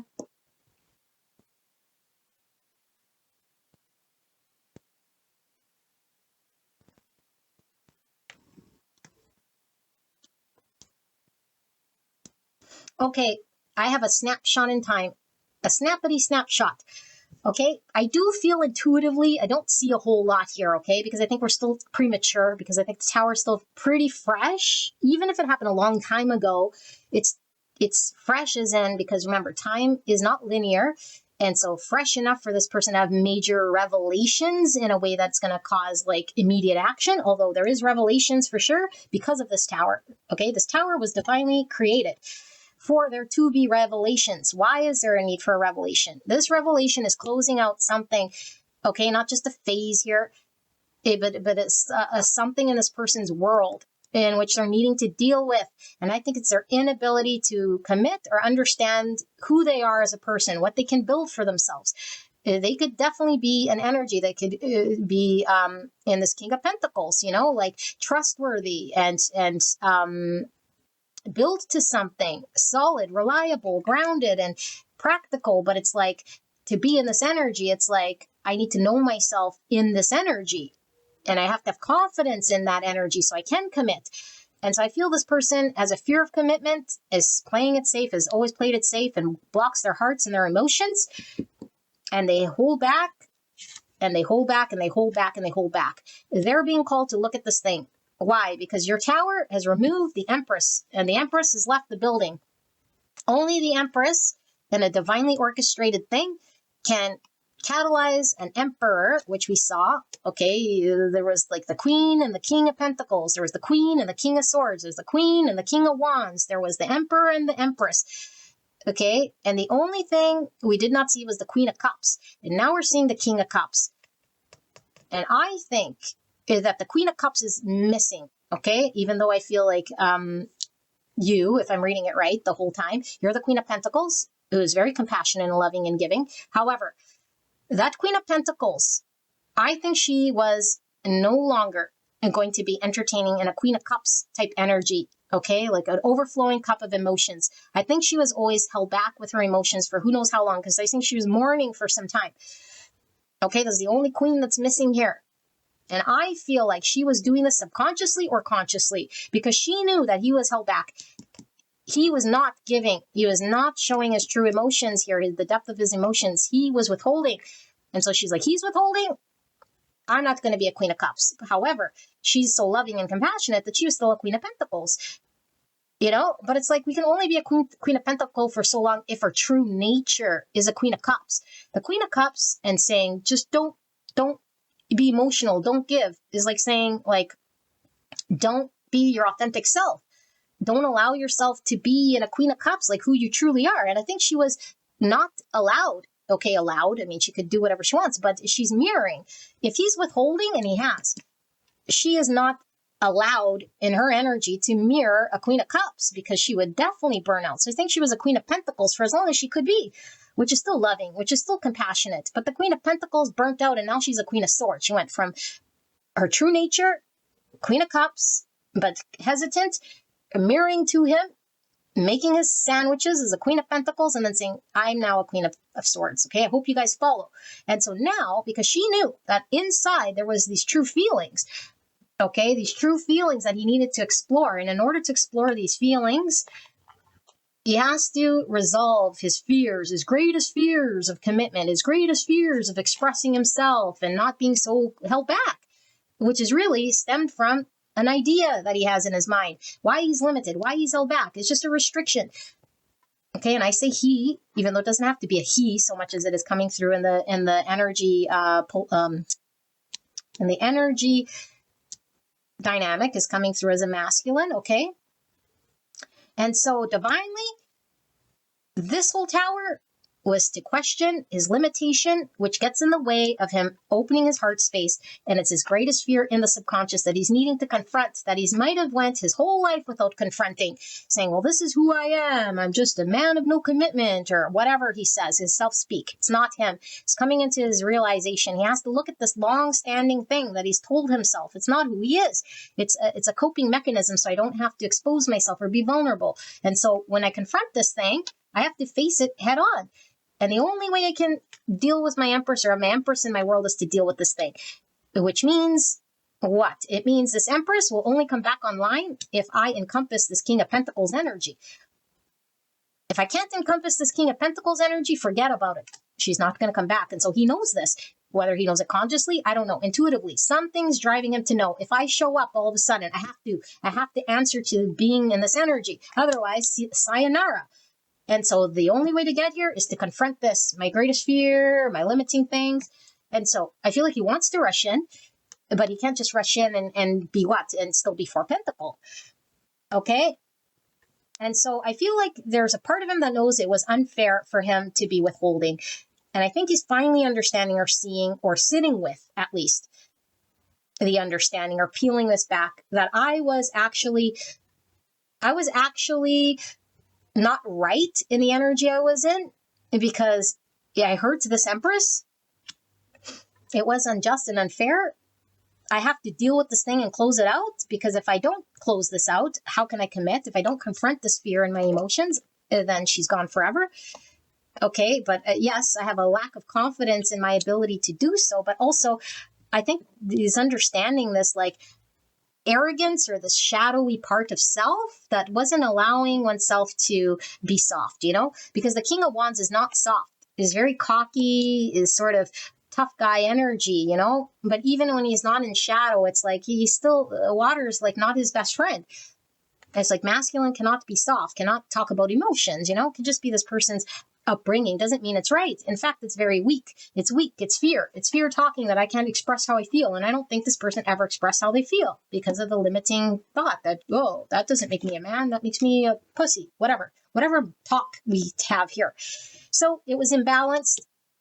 It wasn't just, it's a karmic thing that they're having to learn and close out, and they can't just sit here. And I don't feel this person wants to let go of this connection, but I don't feel like this person is in a King of Pentacle energy just yet. But they have to be in a King of Pentacle energy if they want to experience this Empress.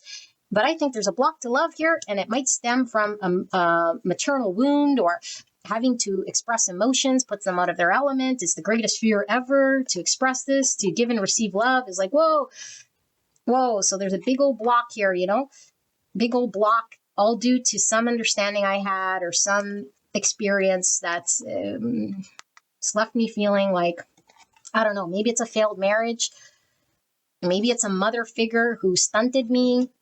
Maybe it's the way I see women or my understanding of women or understanding of what a man must be or what commitment means. Like it's all like skewed because it's just coming from a mind, a fear, a mind story, a limitation, and all that story did was stunt me in expressing myself to you. And so if I couldn't express myself to you and I couldn't do any of that, I couldn't commit to this thing, you were in the dark about what we would build, what my intention is. But they're saying like, but I always had good intention. That's the thing. And it's like, no, it's not about intention. And that's where like a masculine who fears commitment, they think, well, if I have good intention, then that's it. Just trust me. It's good intention. It's like, no, because for the divine feminine, she knows in a spiritual level, it's not about being like under one's command, and losing one's autonomy. But it's not about this good intention because she sells her soul when they don't have a union of commitment to each other, because we undo all of the fear and our false understandings of what that looks like. And the false understanding of ownership is not there. But the divine feminine, who is an Empress, she doesn't just go around with a King of Wands saying, I'm just a situationship. No. So now she's a Queen of Swords. Sorry. No situationship. Figure it out. You don't want it? Great. I'm just moving on. She's already a Queen of Swords. She's done. Okay? And he's needing to learn this thing. And so I feel like, will he learn this thing? He's in the process of it. But I don't think he sees it with the Judgment in reverse or understand it fully yet. And he's not able to commit just yet. He's having to confront his greatest fears just yet and understand it. But he's still a little confused. He's still foreign land because he hasn't dived into the emotion. It's foreign land here for him. I've just been used to sitting in this four pentacle. So let me just, since this Four Pentacle keeps coming out, I'm just going to pull one card and then I'm done here with this energy. So why is Four Pentacle here? Why is the Four Pentacle? What does this Four Pentacle mean for this person that I'm tapped into here? Yeah, the Emperor. So this is very divine, okay? The Emperor and the Empress, divinely orchestrated. dance of masculine and feminine, where there has to be an understanding of one's own inability to open up one's heart space to come into full divine masculine. This is a masculine rising, okay? 9 of Wands. So masculine rising means he needs to face his greatest fears. He needs to come into great balance here. He needs to step forward. A masculine who is in his highest form isn't fearing commitment. He is beyond the King of Pentacles. He can provide structure and order and commit. He does the right thing. He doesn't fear whatever, fatherhood or being, being the man here in a way here that isn't running away from emotion, because he can be mature about his emotions. And I feel like there was a running away or a holding back from stepping into manhood. I want to stay however I was, and not want it so much as it is I fear being anything, or I maybe fear that I could be the man you want me to be. I fear being the man you want me to be. And so I just pretended or continued with you doing what you do. And so, yeah, like, they haven't given up. This person's hanging on to this connection, but I feel they are hurt and they might be a little defensive here, and they are reflecting. And I feel like you are definitely withheld. And I do feel like you might be very guarded against this person, because you might feel used, or you might feel not seen and not appreciated for sure. And like, no, I got to guard myself here, because I don't want to just be the overgiver or over-investor in someone here time and time again while they're just like stingy. Okay, so pile number 4, this is your reading. I hope this helped you, and I'll see you at the next one. Bye-bye.